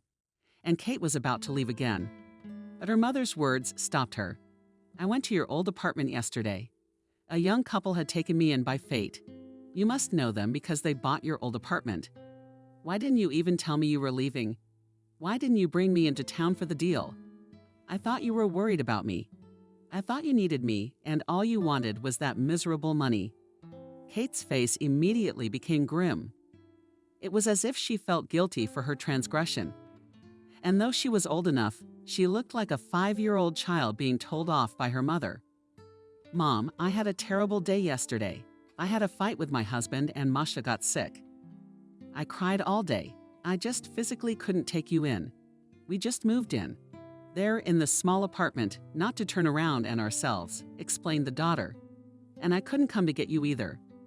If you only knew how busy I was, how I was traveling to solve all these problems. You made your own choice, Betty shrugged. But you could have at least told me that you couldn't give me a place to stay. I would have come in the morning, and you made me tense up the neighbors. They drove me to my car so I could sleep at a strange girl's house. Mom, I'm sorry. Kate came over and hugged the woman. The woman immediately melted from that hug. Her daughter very rarely hugged her, and today she must have been so conscience-stricken that she decided to be gentle. You're going home now, aren't you? Kate asked. Shall I go to the station with you, if you don't mind? But Mom, what are you doing? And Kate really put her mother in a cab and went with her. Took her to the train, bought her ticket, sat her in a good window seat. And only when she was sure Betty was all right did she get off the train. At last, Betty felt both needed and loved. Halfway through the trip, she dozed off and almost slept through her station. She was awakened by the man sitting next to her. When she finally reached her house, she sat down on the native wicket porch again and exhaled a sigh of relief. This adventure had taken so long, and she was so glad to be home. As soon as she was seen from the fence, Thomas immediately came running to her. Grandma Betty turned around. Did you do all your chores? Shouted Thomas. Delighted. Yes, dear, replied the woman, stroking the boy's head and rubbing his hair. And it's my mom's birthday today. Did she invite you? You're coming, aren't you? Betty thought for a moment. She has looked awful for the last 2 days with absolutely no change of clothes. What time does she want me to come? The woman clarified. 8 p.m. come, it'll be fun. Betty laughed and nodded affirmatively. She had to shower, pick up her dress, dry her hair, and she was ready. It didn't take long to get ready. It wasn't her youth anymore when it took her 2.5 hours to get ready for the disco. Now she just needed to tidy up. Nothing more was required of her. "Grandma Betty," exclaimed Thomas when he saw Betty entering. He ran over to her and led her over to sit next to him. It was a small group. Thomas's parents and a young neighbor, probably a friend. "I'd like to make a toast," Betty said, when about half an hour had passed since the dinner had started. Everyone turned to her and listened intently. "I want to thank a wonderful woman, a woman without whom this beautiful boy would not have been born. Thomas is so well brought up. Of course, he took an example from his parents, and especially from his mother. You raised him with tenderness and care. I want to say thank you for this wonderful little boy. Thanks to him, I don't feel lonely for a wonderful mom." Everyone was delighted with such a fiery speech and immediately shook their glasses. After that, Thomas even hugged his country grandmother. He also really liked these sincere words. "Thank you very much, Betty," Thomas' mother replied politely. "Without you, I would not have been able to raise such a son. You are a real, beloved grandmother to him, who will give wise advice and tell him a bedtime story. Unfortunately, I cannot boast that I spend a lot of time with my child. No, work, unfortunately, takes away from us the most valuable thing. But every minute spent with him, I treasure more than life for Thomas and his grandmother Betty." Everyone was impressed with tonight's activities. Then we played cards, bingo, and hide and seek. Everyone had a lot of fun. By 11 o'clock, Betty decided to leave. She was already feeling sleepy. She said goodbye to everyone and went to her house. Behind the fence, next to the gate, in the darkness she saw a huge box, but she didn't pay much attention to it. Maybe one of the neighbors was loading something. She would find out tomorrow. But today she was so tired. Betty decided to deal with it this morning. The day had finally come to an end and ended well. Despite all the difficulties and problems with her relationship with her daughter, Kate had made her very upset at first today, but then made her happy. She wants to change, you could tell. There was a reason she walked her mother to the train. Her daughter wished her the best. That's what she wanted to think. The next day brought another surprise under Betty's porch. At breakfast, she remembered the box that stood on the way out of the house. The woman went outside and became convinced that the huge box from yesterday was not a dream. Now she was able to see it from all sides. Attached to the top was a sheet with someone's signature on it. Betty put on her glasses, perused the document, and realized it was a warranty for a washing machine. It wasn't hard to guess that that was what was inside. There was also a note, "Mommy, this is for you." The woman smiled and wanted to go call the neighbors to drag the box into the house. But then Thomas came up behind her and called out, "Grandma Betty, what is this thing?" Betty turned around and with a smile answered, "Washing machine." "Did my daughter give it to me?" she said. "What does it do? What does it do? What does it wash?" After this logical answer, the boy galloped away, and the woman began to think how to get this behemoth into the house and stay alive. But she didn't have to think long. Soon Thomas's dad came to the rescue. He, along with another neighbor, dragged the machine all the way to the kitchen to unpack it, and even hooked it up to water and electricity. It was now in working order. Betty thanked him with 2 jars of fresh garden berry compote. What's she like? She's thoughtful, isn't she? Betty thought of her picture every time she looked at her gorgeous gift. Summer was coming to an end. August always brought some kind of disappointment. For many people, it seemed like the end of a happy life, the end of bright and warm days and good daylight hours. Betty was no exception. Before fall came, she always felt homesick. For Thomas, her ward, this time also meant a lot. He was going into 1st grade this year. He was very scared, and he tried not to think about it, even though almost every conversation centered on it. One day at 4 p.m., when the sun had left its highest point in the sky, Thomas and Betty sat on the porch of the boy's house. It was a particularly sleepy time of the afternoon. Thomas's parents were picking something in the vegetable garden, and Betty was dozing off reading a book. "Is it still possible not to go to school?" the boy asked, looking at his fingers. It was as if he saw some mystery in them. Betty woke up and asked him to repeat the question, which the boy did. "What's that?" "You what?" The woman was indignant. "I already understand everything. And now I have to get up every day at 6 a.m. and go to the school. But I can get the knowledge on my own." "You have strange thoughts for a first grader. You should strive for knowledge. You don't know how much more you'll learn. And school isn't just about studying. It's about socializing with other kids. You have to make friends. Why do I need friends? Can I live on my own? Can you imagine what would happen to me if it wasn't for you and your parents? I always need help, and you, as my friend, always help me out. Can't I cope with my own problems?" The boy wouldn't stop. Life is like that. In general, she likes surprises. Sometimes they're pleasant, sometimes they're terrifying. Is life so complicated that in order to live, you have to learn? Unfortunately, yes.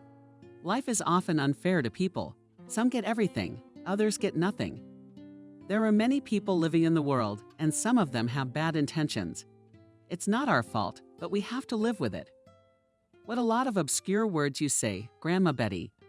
Thomas couldn't take it anymore and pouted his lips. "Well, someday I'll be gone, and you'll remember my words." That was the end of their conversation. There was no point in explaining to a 7-year-old boy the complex system of big life. He's too young to understand anything.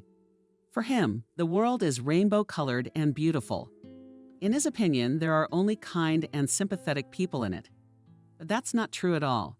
And soon Betty was convinced of this once again by her own experience. Soon the real fall came. Yellow leaves were slowly falling from the trees. Bursting, brown, chestnuts, sprouts were lying everywhere, and a tree was growing just opposite Thomas's parents' house. The temperature was gradually dropping. Betty increasingly began to prefer reading a book at home to reading outside. She asked the local men to chop enough wood for the rest of the fall, maybe even the long winter. Now Betty stoked his stove almost every day. Thomas left for town, and before he did, he said a long and tearful goodbye to his grandmother. He really did not want to go to school. The boy was afraid that he would forget about his grandmother Betty and would never come here again. After all, childhood was over, in his opinion. But of course, it wasn't. And Betty was already looking forward to the next summer, to meet again her dear boy who was growing up before her eyes. One day in October, Betty was washing dishes, and through the window, she saw some strangers waiting outside her house. They were inspecting the facade and occasionally pointing at the house with their hand. The window through which Betty was looking was on the side and could not be seen from the facade.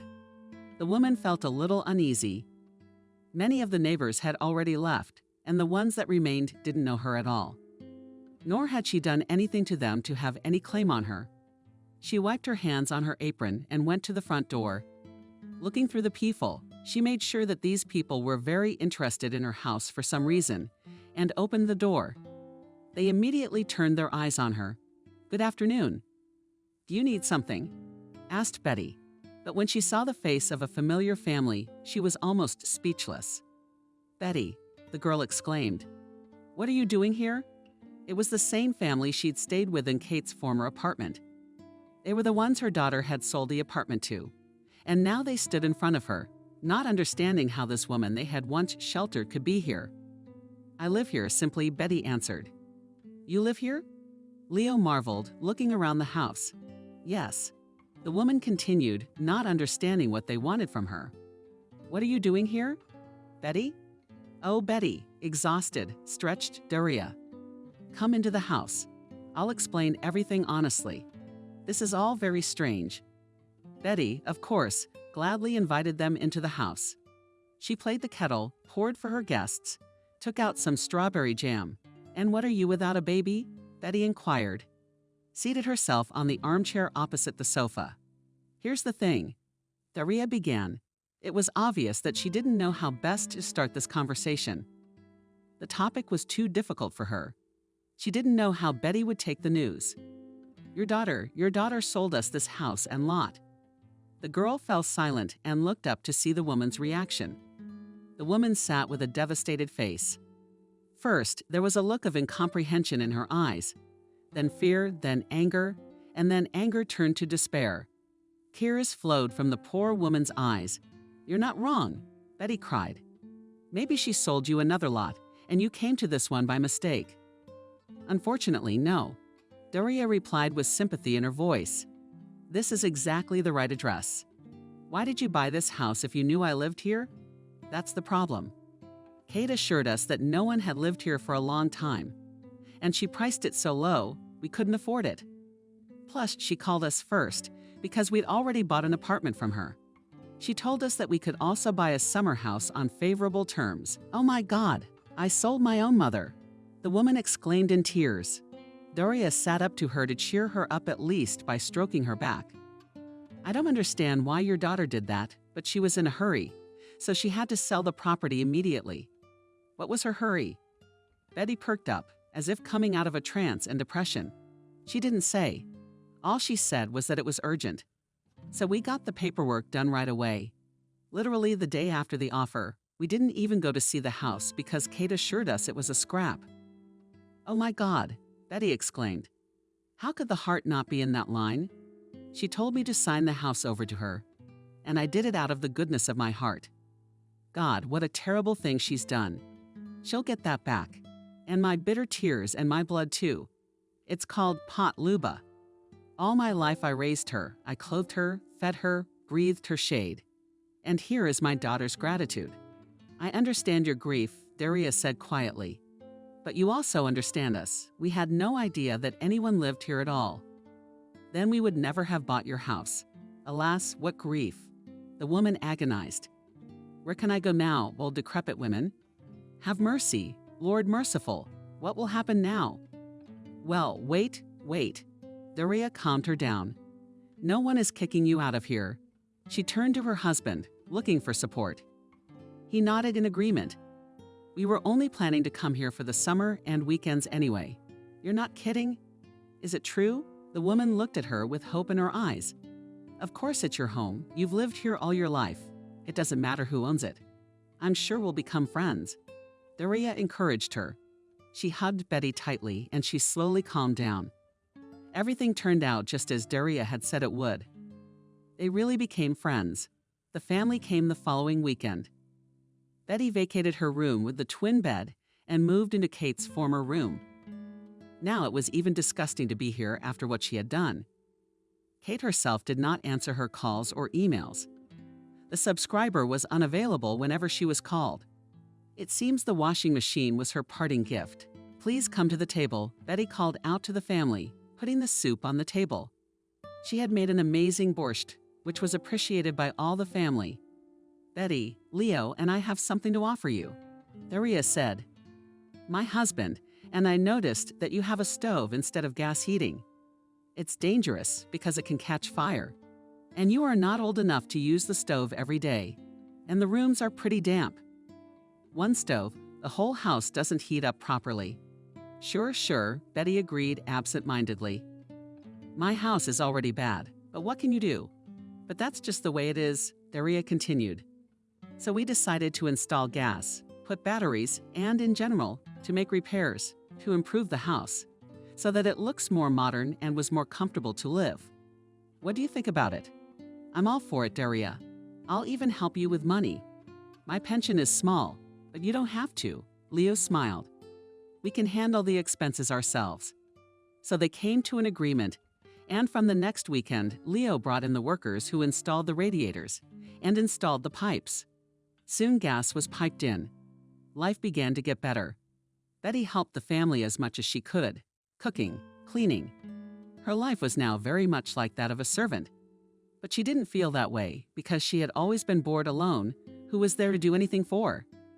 Now she had a kind of family, which needed her support because the young mother was busy with the child, repairs, and some other remote work. And she was always sitting at the portable computer. And Betty was only too happy to make cakes for the oven, to put tea on, to set the table for everyone. The feeling that she could be useful again gave her immense pleasure. Little by little, the house was repaired. The walls were covered with insulation and plastered with wood paneling. The floors were renewed. The roof was repaired. No more leaks from the attic. The old stove was replaced with a modern fireplace stove and even changed the old furniture. Now the sofa wasn't so close to her feet, and the table didn't burrow every now and then. At the worst possible moment, Betty rejoiced at these changes. This was a family that had become so close to her. Maybe she shouldn't have to live here. But still, thanks to them, her own life had really changed for the better. It was the 20th day of a sunny, warm April. The flowers were coming down in the garden and at Betty's.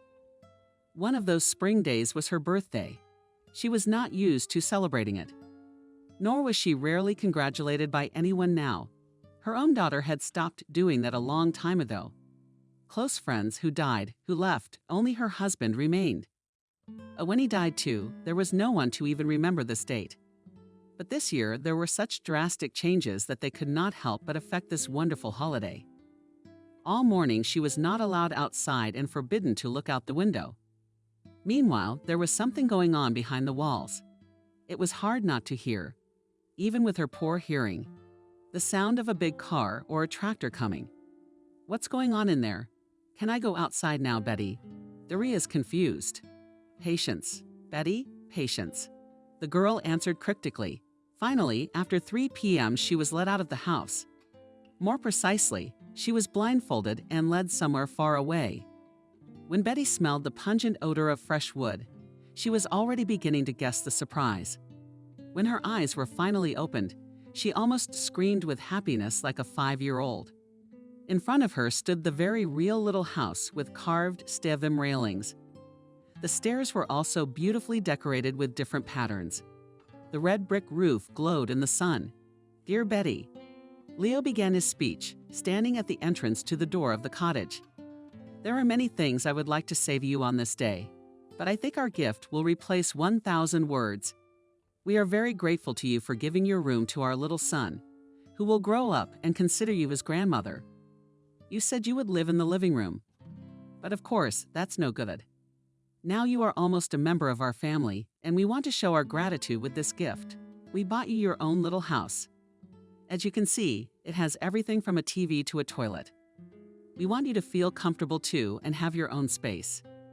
This house was originally intended to be a guest house, but then my lovely wife decided it would be yours.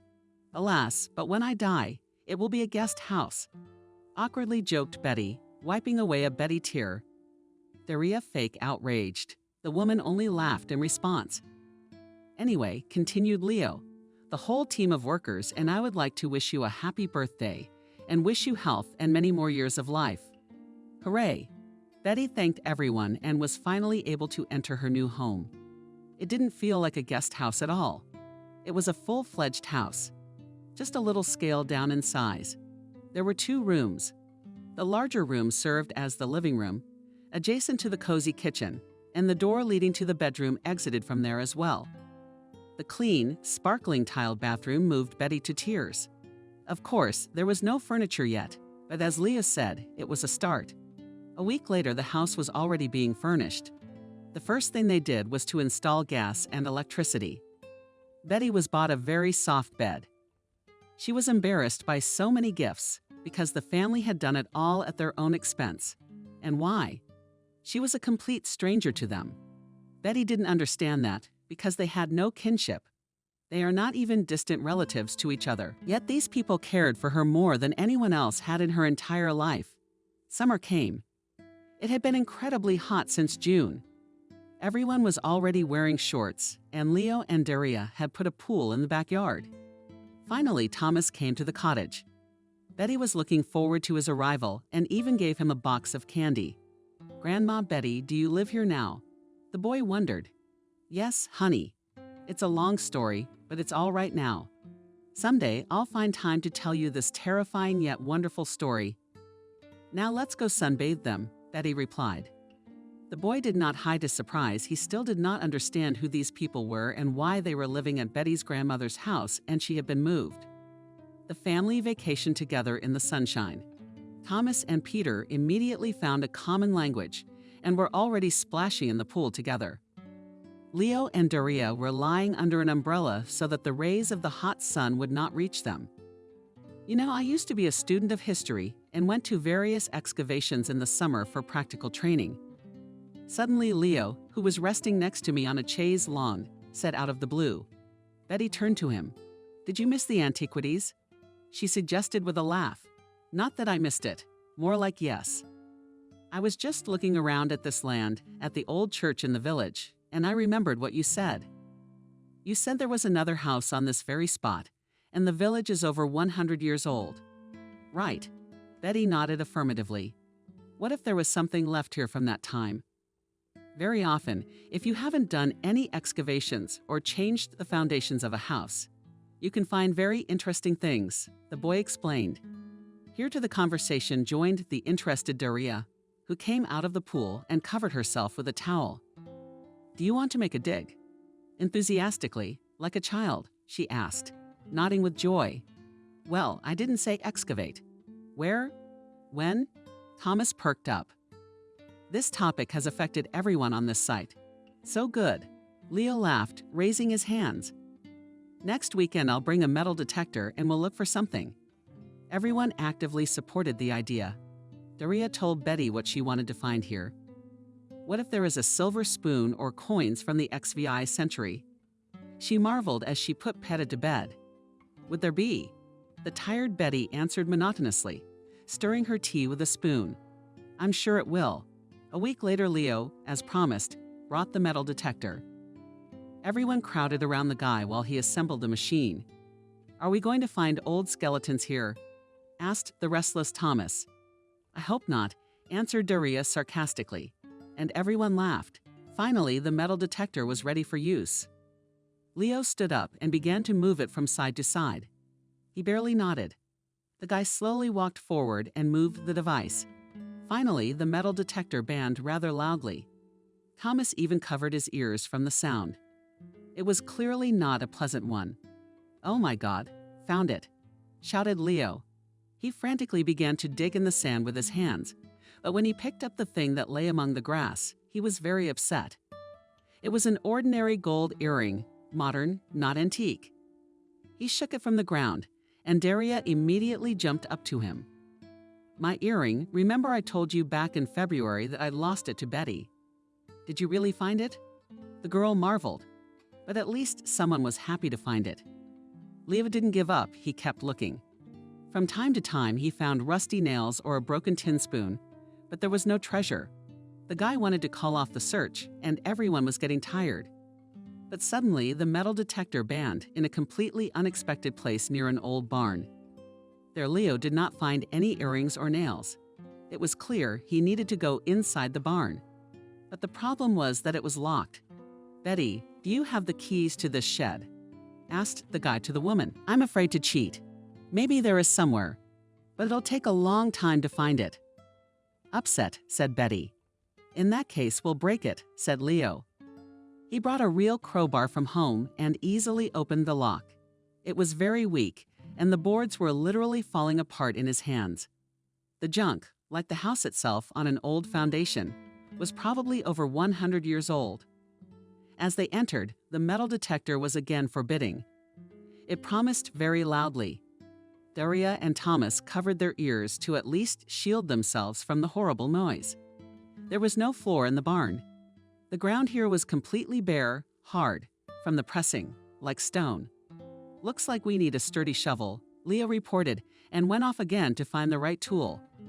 Betty, do you think there's anything worthwhile in there? Asked Daria the woman. I really hope so, because it would take quite a lot of effort to find out, she said. 5 minutes later, the guy came back with a huge shovel. He once again ran the metal detector over the location of the supposed treasure. The machine was again forbidding, which meant that it was necessary to act. The earth did not yield to the shovel for a long time. It was terribly hard. But in the end, Leo did start digging. The excavation took several days. The housemates were already laughing and teasing Leo to stop doing nonsense. He would spend so much effort and find only another rusty lock. One day the family, except for the hard-working treasure hunters, sat around the kitchen table drinking tea. Thomas, who had come to visit Peter, was talking about his new school friend. "I hope this Roma is a good boy," Betty remarked. "Well, of course he is," replied Thomas. "He and I are building a model airplane together." Suddenly, they heard a scream from the backyard. "Oh my God, Jesus Christ!" Leo yelled. Everyone immediately looked at each other and rushed to the scene. "Leo, are you okay?" shouted Daria Dew, running to the barn. Daria Betty, "Hurry up and get over here," continued to yell the guy, as everyone came running and approached. What they saw struck them to the core. At the bottom of a wide hole, almost 1.5 meters deep, they could see the lid of a large wooden chest with reinforced iron strips. Leo shone a flashlight deep into the hole and could not believe his eyes. What was it? His wife marveled. "It's a real chest, a bloody old chest. We have to get it out of there." So Leo did. The final excavation took a couple more days. The heavy trunk was helped out by Father Thomas. Altogether, the household and neighbors stood around and looked at this amazing find with curiosity. The box had a thick chain on it, a lock, and unlike the lock on the barn, this one did not fall apart. It was very strong, though rusty, as if it had been made of cast iron. The wood, on the other hand, was cracked, but not once. The chest seemed very sturdy. "Daria, bring it." "There was," said the boy to his wife. Already in 3 minutes they sawed the old chain. Now it was just a matter of opening the chest and finding out what was in it. At that moment everyone froze. Everyone wanted to know what secret was in this ancient artifact, but it was also frightening. What if there was something very scary in there? But they decided to take their chances. Leo grabbed the lid and opened the chest. The contents literally blinded everyone's eyes. "Mommy dear," Betty exhaled in amazement. The chest contained a lot of gold jewelry. True, somewhat tarnished by time, and underneath them real gold old royal coins. Everyone was in shock. No one understood where this chest came from, how it got here. It was quite clear that this jewelry carried not only monetary value, but also historical value. They dragged the chest into the house, and late at night held a council on what to do with it now. At the table sat all three of them, Daria, Leo, and Betty. "We should call the police," Leo said after a long silence. "Why would we do that?" Daria was indignant. "These treasures are rightfully ours. We're not going to give them to anyone. It's our treasure. Don't you want to give our child a happy life?" "Our child already has a good life," her husband told her calmly. "And hiding this treasure will result in a fine. And a very big one," Daria begged him. "Let's think about it for at least a week and decide what to do about it. Maybe someone can give us some advice. Who can give us some advice?" "What advice?" "If you're going to hide this treasure, who are you going to tell? Have you forgotten about the neighbors? They already know." Daria hung her head and was silent. Betty had been silent all this time, but this time she decided to say something. "I agree with Daria. You can't decide things in a hurry. We should think about it carefully, at least to find out to whom we should hand over the find. The police are hardly a good option." Leo did not agree for a long time, but finally the women convinced him to wait. Life went on as before, and outwardly nothing had changed, as if they had never found the most valuable treasure in their lives. And somewhere far away from here, in the Czech Republic, lived Kate, who had now left the country. It had been over a year since she'd snuck out without even saying anything to her mother. It was for this very purpose that she had sold all her possessions to go abroad. The thing is, she and her husband had run up huge debts. He was put on the meter by the very real bandits, to whom he owed a large sum. Thus, the family hoped to escape persecution and solve all their difficulties. And this they, strangely enough, succeeded. One evening, while tidying up in front of the mirror for another outing, Kate saw that an old friend was calling her. They'd been very close since childhood. Born and raised in the same village, they both moved to the capital, where their paths diverged. But after a few years, they became friends again and kept in touch. "Katenka," my friend said into the phone. "Anya." The woman was surprised. "How long has it been since I heard your voice?" How are you? What did you decide to call and reminisce about your youth? I'm fine. I'm calling to tell you something. Is it about your mother? Those words really intrigued Kate. Yesterday, I was at a party with my relatives. Well, there was Grandma Nina, Aunt Natasha, my Grandma Lucy. Maybe you remember? Anya asked. Well, how can you forget her? A fighting woman. So she told me something that made the hair on my head stand on end. You won't believe it, but don't tell the shadows. Kate nudged her friend with curiosity. Grandma Lucy told me a legend. At first, I thought it was all nonsense. But as soon as I heard your name, I realized it was true. She said that a long time ago, a baron who lived in this village in our region fell in love with the serf. He courted her in every possible way. They even had children together. One day, he gave her a whole chest full of the Tsar's chervonets, jewelry, and other valuables. Times were troubled. He probably decided to save at least some of the family treasures. He thought no one would be looking for it in her backyard. Anyway, this is the backyard. Don't fall down. That's where your mother's house is now. Wow, Kate marveled, waving. Yes, yes, confirmed her friend. And in the revolution, this former serf Bering gave her a free hand. He hid the chest somewhere in the ground. But she didn't have time to take it back. She was killed then, and all her children. The Baron's bastards. The chest has never been seen since. And rumor has it it's still lying around in your mother Kate's house. Kate felt devastated when she heard about her mother. She still didn't fully understand the meaning of her friend's words. But as soon as she realized how the situation had turned out, she answered very sharply and firmly, "Thank you for the information. A friend has to do me a favor." Hi, she called her husband. The theater is canceled. We're going home. In Betty's house, or rather in her former house, everything was very quiet. The housemates no longer argued about the trunk. They hid it in a safe place where even the most insidious thief could not get into. One early morning, when everyone was still asleep, Daria heard a knock on the door.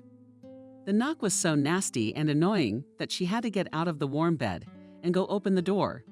She hadn't expected to see Kate at the door. She was clearly in an irritated mood.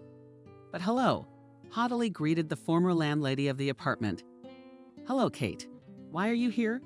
Daria began, but she was interrupted by this boorish woman. I will ask the questions, she said, and pushing Daria out of the way, entered the house. She examined him for a long time, and then just as primely asked, "Where is my mom, Betty?" So it is.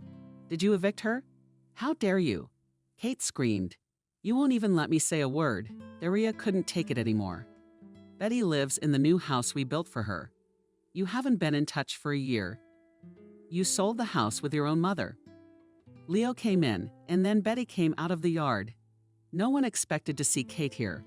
Kate, Betty said. There was anger in her eyes. Mommy, how glad I am to see you. Kate immediately changed her appearance and went to her mother to hug her. But she refused the hug. The mother forcefully pushed her daughter away and uttered terrible insults. You're not my daughter anymore. What are you saying? Have you lost your memory? You left me here alone, and then you sold everything I had. And I believed you. I loved you. You're just a fraud. How dare you? Kate was indignant and rushed at her own mother.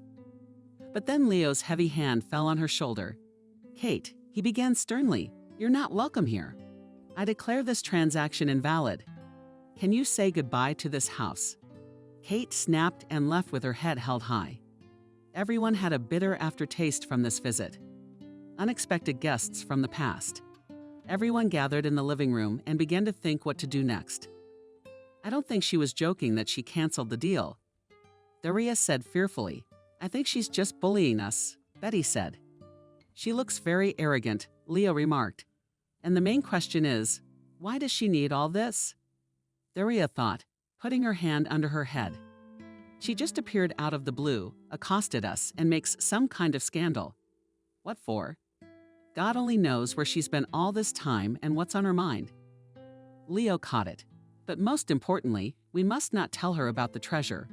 She must never know that we have found something here. Betty, do you understand? She's not my daughter anymore, and she'll never know. I guarantee you that, Betty replied firmly. She was really confident in her decision. Kate didn't just undermine her authority, she betrayed her mother and thereby destroyed everything that Betty so zealously wanted to preserve. She didn't need this warm relationship. She didn't need her mother. She is a cruel and cynical person. I don't know where she got such cynicism and indifference, but now it definitely wasn't Betty's daughter. This was no longer the naive girl she had once loved so much. 2 days have passed since this unexpected visit.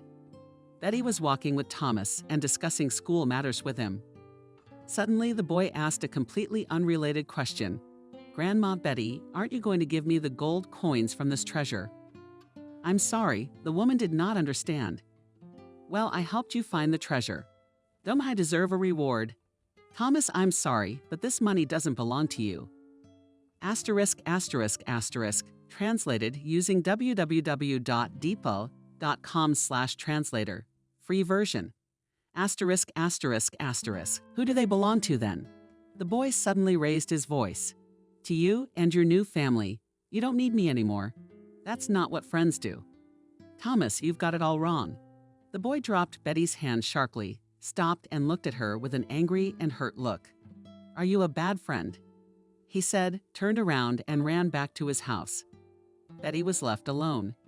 She didn't understand why Thomas was upset with her. He was already 7 years old. Hadn't he been taught not to take other people's things? She returned home in a terrible mood. Thomas was nowhere to be seen. He seemed to be holed up at home. In the evening, she went to the big house. Daria and Leo were having dinner and discussing something heatedly and cheerfully. She didn't want to intrude on their family idyll. Betty was about to quietly leave, but the couple did. Betty spotted her.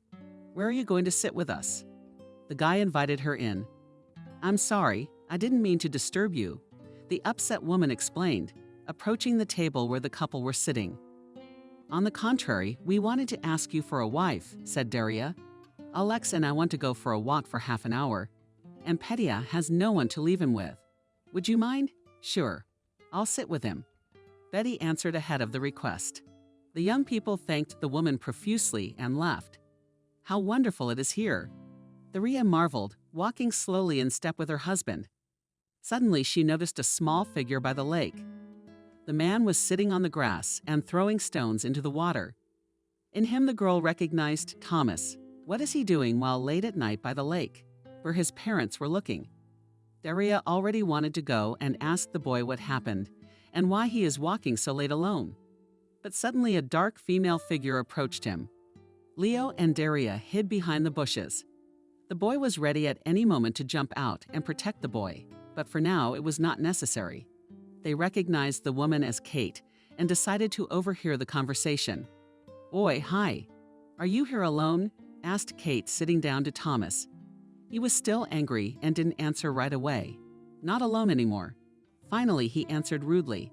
"Such a little boy better not go so late to the lake. What if he dragged the mermaids away?" Ironically said Kate. "Mermaids don't exist, it's a legend." "But what if it's not a legend, but the truth?" "People just don't believe in it because they've never seen them themselves. The legend exists to scare little children. But I'm an adult and I know where it's true and where it's false." Thomas persisted. "But I don't think my legend will scare you away. What's even better?" "This story isn't fiction." "What story?" the boy asked interestedly. "Are you sure you want to know?" Kate intrigued him. "Of course I do." "Well then, listen. Many years ago, there were ordinary people living in this village. They farmed and were very poor. But one day a rich baron came here and fell in love with one of the villagers.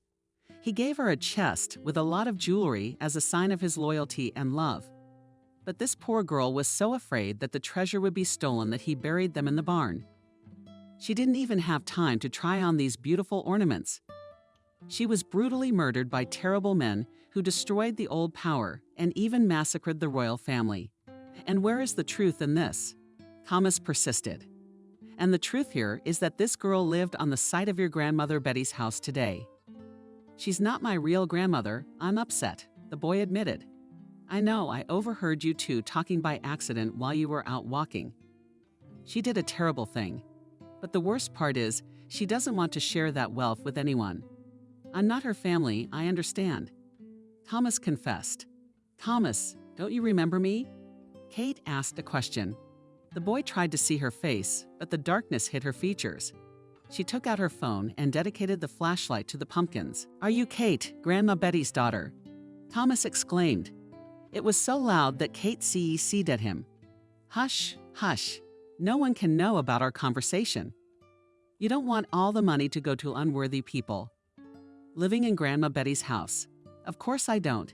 She's my friend, not theirs. That's why I'm offering you a deal, Kate said enthusiastically. A deal? What's that? It's a contract between you and me. You tell me something, and I'll give you half of this treasure in return. What can I tell you? Asked the boy interestedly. You know where they hid the chest, don't you? They didn't tell me, Thomas began uncertainly. But one day I was playing catch with Peter, and we accidentally threw it on the second floor. There, in the bathroom at Aunt and Uncle Leo's, was that trunk. They put it in a big dirty laundry basket. It was open that day and I saw it there. Oh great, then a deal is a deal. You've given me information, now expect a reward. There's just one condition. What's that? Don't tell anyone about our conversation, or it won't work.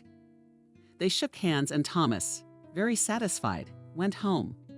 Kate was about to leave, but she heard a rustling in the shore bushes. She came closer and listened, but saw nothing. She thought she saw something, she said, and left. When Daria and Leo were sure that there was no one else on the lake, they breathed a sigh of relief. Daria was still trying not to breathe. What the hell was that? Leo finally perked up. He was just furious at what was happening. Don't you see? The little boy was being used for his own selfish purposes. And he, knave as he was, believed it all. So she's going to steal the treasure from us.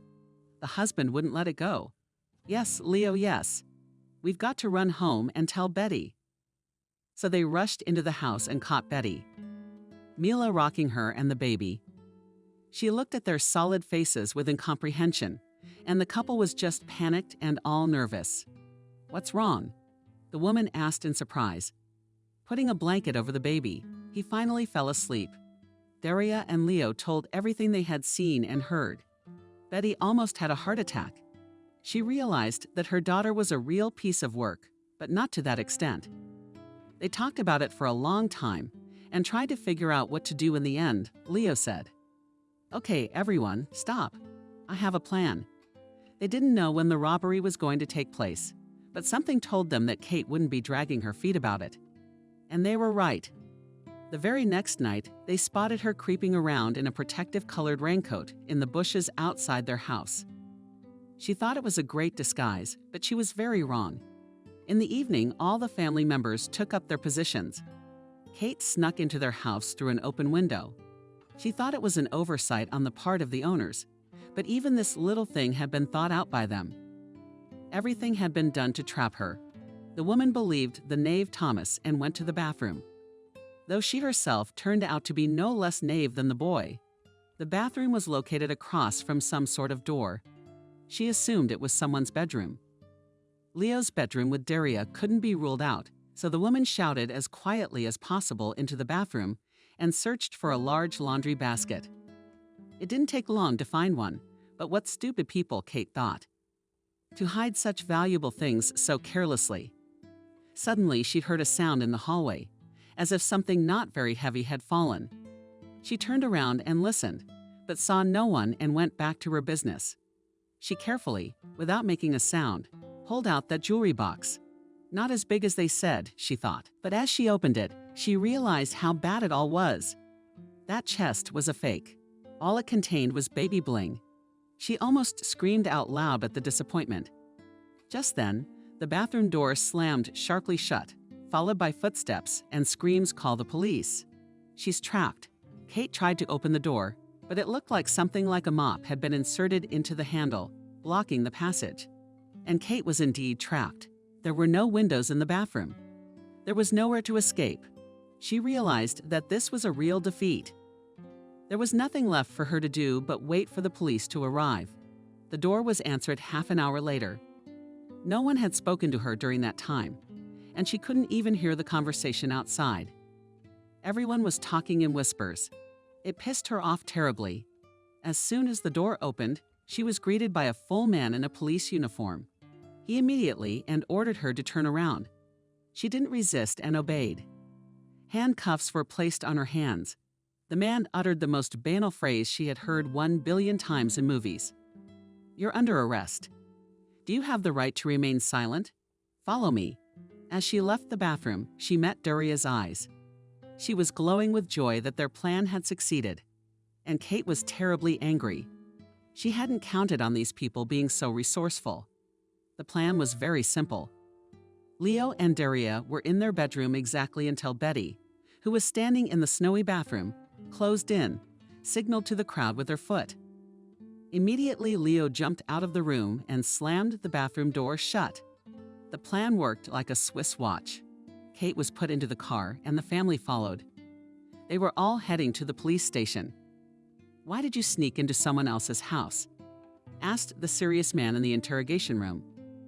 Kate had never been in such a room before. To some extent, she was even curious about how such things happened. "In another situation, of course, I refused to speak without my lawyer," Kate answered indifferently. "You want to take this case to trial? Then I'll tell you what the outcome will be. Not only will you pay a fine, but you could go to jail. Maybe the investigation will uncover some more of your shady dealings. Is that what you want? What do you know about my business?" Kate asked him suspiciously. Of course, it was a cheap manipulation. She wanted to change the subject. "You either answer the question or stay in the detention center until the trial." The investigator pressed her. "I wanted to take things from my mother's house, and she took it and said I was not her daughter. You see, she was very upset with me for something. Of course, it hurt me, so I decided to take at least something that belonged to me. And what was that? Some personal items, jewelry?" Kate replied defiantly. "Good." After a moment's silence, the investigator concluded. He stood up and left the interrogation room. 2 police officers then came after the woman and took her behind bars. She tried to break free, but nothing worked. It was the turn of Betty and her family. They asked to be interviewed together, for they were not hiding anything from each other. "So you knew about her breaking into your house?" asked the man with the glasses. "Yes. That's why we were ready for the attack," answered Daria. "Why didn't you call the police at the first suspicion?" "Because I'm sorry, no offense to you. But the police work in our country is a bit strange. If we called you beforehand, we'd have scared her off, and she'd have done the theft another day. Then we certainly wouldn't have caught her at the scene of the crime." Leo replied sarcastically. "But she didn't steal anything from you. That's what the investigator asked." "No, but there was a break-in. She was trespassing on private property," Betty replied.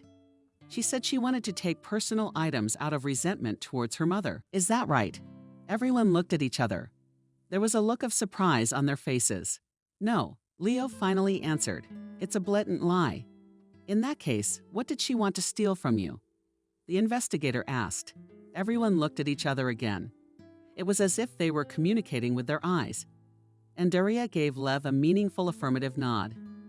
"We better show it and formalize it," the boy said uncertainly. "In what way?" The man was surprised.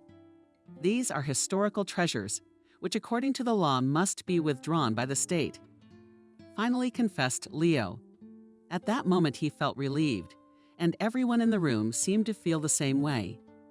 Maybe it was for the best, not getting rid of something that was bringing so much complexity into their lives as well. The slightly surprised investigator agreed with them and went to their home. Leo briefly told him the backstory of where they found the chest, how they found it, and why they were doing it. Then he told him about Kate, who had first sold her mother's house, and then threatened them to take back both it and the lot.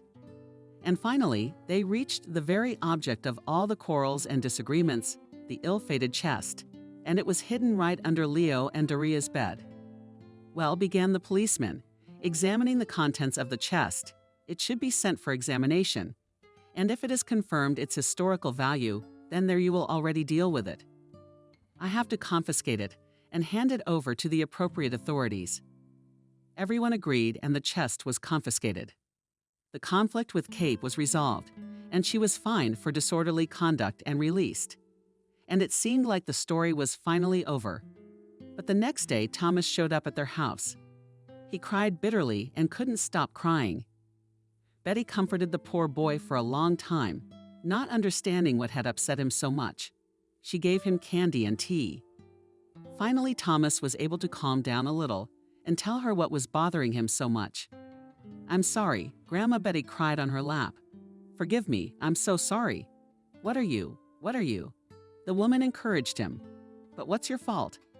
"I told your bad daughter where you hide that damn chest. That's what's causing all this trouble. But we've made up our minds. Sweetie, Thomas, come on, I'm so sorry. I quarreled with you and betrayed you immediately. I'm a terrible friend. It's my fault too. I shouldn't have turned you down so harshly.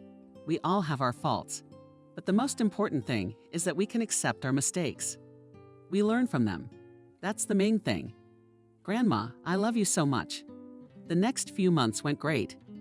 Summer was coming to an end again. Thomas was getting ready for his second year of school, and Peter was finally about to enter kindergarten. The historical appraisal confirmed that the chest with its contents was a heritage property, so it now belonged to the state. However, they were paid good interest for the treasure they had found. Leo was promoted in his position at work. They could now afford to buy a large, roomy family car. The Thomas parents became firm friends with Daria and Leo. A wonderful friendship developed between them. They invited each other to picnics, birthdays, and celebrations. The two families became very close. Betty was no longer alone in the remote village all year long, but now she had a separate room in her apartment. Now Betty's grandmother lived with them in the winter and took care of the child, while the young parents went out to friends or to the movies. And when everyone was at work, and Peter in the garden, Betty could enjoy a city social life unknown to her before.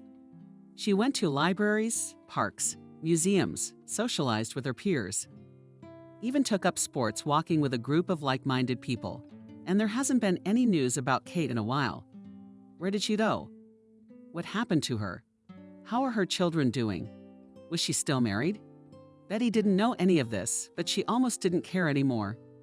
Kate had chosen her own path. No one had forced her to give up her mother. Of course, it was hard for Betty to accept at first, but she realized that it had been a one-sided love all her life. Kate had never loved her in her life. Ever since she was a child, she had been a cruel and cynical person. A year passed. Summer had come to town again. All the ghosts of the past are slowly fading away, and in the family's memory, now they strive to keep in touch and help each other every day. Betty mostly helped with cooking and childcare. She gave various pieces of advice but did not push. Parents should decide for themselves how to raise their children. Peter loved her very much. Of course, he was still quite small, but he had already long ago pronounced the word grandmother. Betty was very happy about that. Things were getting better with Thomas too.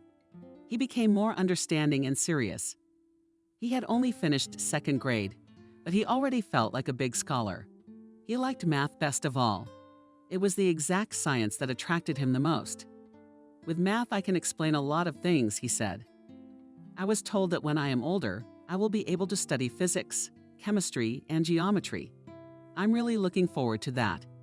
The families went to the lake as usual, had picnics, and of course, swam in the pool. Only now the idea of a treasure hunt was no longer so popular. Maybe there was something else stored here, but they had had enough of the story of the previous year. But one night, that family idyll was disturbed again. The ghosts of the past decided to pay a visit to the present. The clock read about 3 o'clock. Everyone was sound asleep. Betty was resting in her separate house and Peter and his parents in their bedroom. Suddenly, Daria heard some noise downstairs. She tried to wake up her husband, but he slept like a dead man. Then the girl threw on a robe and slowly went downstairs. She was terribly scared, especially because she had seen many horror movies, how maniacs or ghosts descend on victims. But this time the movies were right, and her intuition didn't let her down. Daria stepped out onto the stairs and looked down. There she saw 2 men in black masks. Her heart sank into her heels. Real burglars. She should sound the alarm. The first thing she did was to wake her husband. She turned, but beneath her there was a treacherous creak of the touloup. The girl stopped. The light of flashlights was immediately directed at her. Daria realized that she had been seen. She slowly raised her hands and just as slowly began to turn around. There were two useless muzzles staring at her, and each could shoot her at any moment. Descending past someone's male voice from beneath the mask, Daria decided not to test her fate and began to slowly descend the stairs. She was shivering, and her husband, as luck would have it, didn't even hear the whole thing. As she descended, she accidentally hit a vase, which shattered. This should have caused a commotion and gotten Leo's attention. But there was only silence on all sides. The masked robber took a wooden chair and placed it in the center of the room. "Sit down," he commanded. The girl obeyed. As soon as she sat down, he pressed her against the back of the chair with a sharp movement. And his partner began to fiddle Daria with the rope. "Where is your husband?" The rough voice asked again. "In the bedroom on the second." Quiet as a mouse, Daria took a risk. After these words, her mouth was taped shut. She tried to say something else, but now only mumbled. She was crying with hopelessness and didn't know what to do. Meanwhile, the robber went up to the second floor and forcibly lifted Leo from the bed. The guy was sleepy, so he did not even immediately realize what was happening. But the thief did not even take any chances. He immediately knocked out the owner of the house with a blow with a heavy buttstock. Leo collapsed to the floor. The muscular masked thief easily lifted the guy up and laid him on one shoulder. He brought him downstairs and sat him next to the girl who was holding on and trying to get out. Their chairs were tied together so that only their backs were touching. They couldn't even look at each other. After about 5 minutes, Leo woke up, although there was no point in it anymore. He was as disarmed as Daria had been, and his mouth was taped shut. "But finally, you're both awake." "But at last you're both awake," said a familiar female voice. Daria couldn't understand where she'd heard it. But when the woman took off her mask, everything fell into place. It turned out to be Kate again. Her partner didn't remove the mask. Probably didn't want to reveal his anonymity. "Tell me where the chest is." She ordered the guys indifferently, pointing the muzzle of the gun at them. Daria was silent. Kate thought she had something to say, so she signaled her partner to rip off the duct tape. But instead of locating the treasure, Daria blurted out, "You're going to die in hell, bitch." After these words, she was immediately put back on the tape and slapped in the face. "And you, hubby, drinking, pumping information from Leo. Surrounding around him also something clever you want to say. How did your wife leave?" The man shook his head from side to side, trying to free himself. "So you're all going to keep quiet. Am I right?" Kate asked a rhetorical question in a haughty tone. "Well, then I'll have to motivate you in other ways." She nodded to her partner, and he went upstairs. Daria immediately guessed why he was going up there, or rather, who was he going after?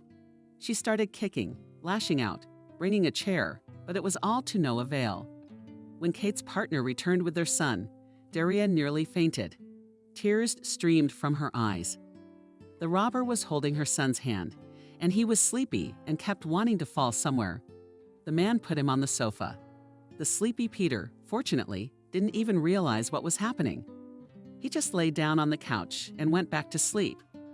Kate came even closer to Daria, standing face to face, and whispered, "Oh, why are we crying?" Yes, it's good for a mother to cry when her son is in danger. She pointed the gun at Pedya, the defenseless child who was sleeping peacefully on the couch. Daria was thrown into a shiver. She screamed as hard as she could, but only pitiful mooing came out. The tears were flowing. Kate came up to her again and ripped the tape off. Daria was in tremendous pain, but she wasted no time and screamed, "Don't you dare touch him." She was immediately gagged. But now Daria hoped that someone would hear her screams. And they did. Betty woke up from her fitful sleep to hear the screaming. At first, she thought she was imagining it. To be sure, she looked out the window, which looked directly onto Daria and Leo's house. She noticed that there was an unnatural blue light in one of the windows. She lost her eyes. The light didn't go away. "Something's wrong," flashed through her mind. She threw on her robe, and as she passed the barn, She picked up a shovel just in case. She walked quietly to the house and opened the door cautiously. Before her stood a monstrous picture of Daria and Leo sitting tied up. Daria is sobbing. Leo is trying to get out of those ropes. Her daughter is here again. She and her partner threaten to kill little Pedya, pointing a gun at him if his parents don't tell him where the chest is. Betty is terrified, not thinking what she is doing. Runs up to Kate and gives her the hardest slap of her life. Kate even staggered back in surprise. "What the hell are you doing?" Betty yelled, "Get out of here, old woman, and stay out of my way." Kate snapped at her and started pushing Daria again. "Your child is going to die because of your selfishness. Is that what you want to do? You're committing a crime. There's no more treasure here. How could there be?" Kate smirked. All the while her partner stood with the gun pointed at the child. Betty, realizing the dire situation, grabbed the shovel she had brought with her and, as hard as she could, hit the bandit in the head. She missed a little bit, but she hit him with the edge of the shovel. The man started to shoot out of surprise and pain. Betty immediately rushed to Peter, protecting him with her body.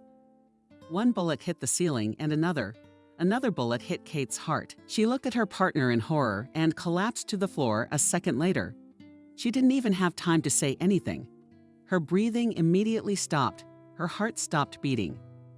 Taking advantage of the situation, Leo finally freed himself from the ropes and twisted the bandit's hands behind his back. "Call the police," he shouted to Betty. She did exactly as he said. It didn't take long for the police to arrive, but Leo had already tied the bandit's hands, put him on the couch, and pointed a gun at him. Daria, meanwhile, took her son in her arms, carried him upstairs, and kissed him for a long time. "It's okay, sweetheart, it's okay," she told him, hugging him as tightly as she could. The policemen rushed into the house with guns and ordered everyone to raise their hands and surrender. The bandit made an attempt to escape, but he failed. "I didn't know you were such a fighting woman, Betty," Leo jokingly remarked as the criminal and Kate's body were taken away. Betty sat on the couch. Not alive, not dead. She was asked something, but she didn't understand and couldn't answer. Her heart was squeezing terribly. When they realized she was sick, they called an ambulance. And just in time. The clinic said she'd had a heart attack. Betty woke up the next day. White room, white ceiling, a nurse injecting something into her vein. "Your relatives will come to see you soon," she said and left. A few minutes later, Daria, Leo from Peter, Thomas, and his parents burst into the room. They were all very concerned. Thomas had brought flowers, Peter a balloon, and Daria had brought Betty her favorite raspberry jam that she had made herself. "Is this all for me?" the woman wondered. "It's for you, Grandma Betty," Thomas exclaimed and wrapped Betty in his arms. "We're so glad you're feeling better.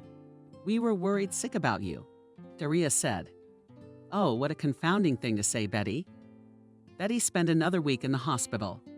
Every day someone visited her, either Leo and Daria or Thomas and his parents, who shared news about everything that was going on in the world.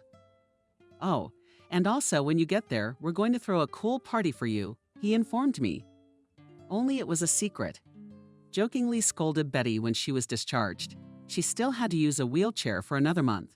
But that wasn't a problem, for they now had a large car on which they could load anything. Finally, she was brought to her home. Leo loaded the stroller, put Betty in it, and took her into the house.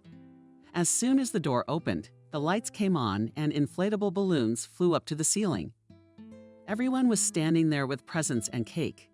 And with glee you shouted surprise. Betty thanked everyone heartily and sat down at the table. As she looked around the house, the memories of the past night cut through her mind like a knife. Her daughter had died and she hadn't even felt a thing. She felt bitter and ashamed of her indifference to her death. But she was terribly afraid for the fate of Daria and her son Peter, who were on the verge of death. Could it be that her true love lay in them now? By the end of the evening, Betty was informed that her daughter's partner had been given several years in prison. Just like that, Betty had a real loving family in her declining years. They appreciated, respected, and loved her for the rest of her days. Daria became like a daughter to Betty. She faithfully cared for her even when Betty herself was already quite ill. But for now, she had another full 10 years of productive and happy life ahead of her. Doria and her husband always remained sensitive and understanding. And when someone said that according to the documents they were not related and therefore could not be a real family, Betty only grinned in response. After all, a real family is not only people who have blood ties. It is those who love, respect, and care for each other. It's not just about blood, it's also about heart.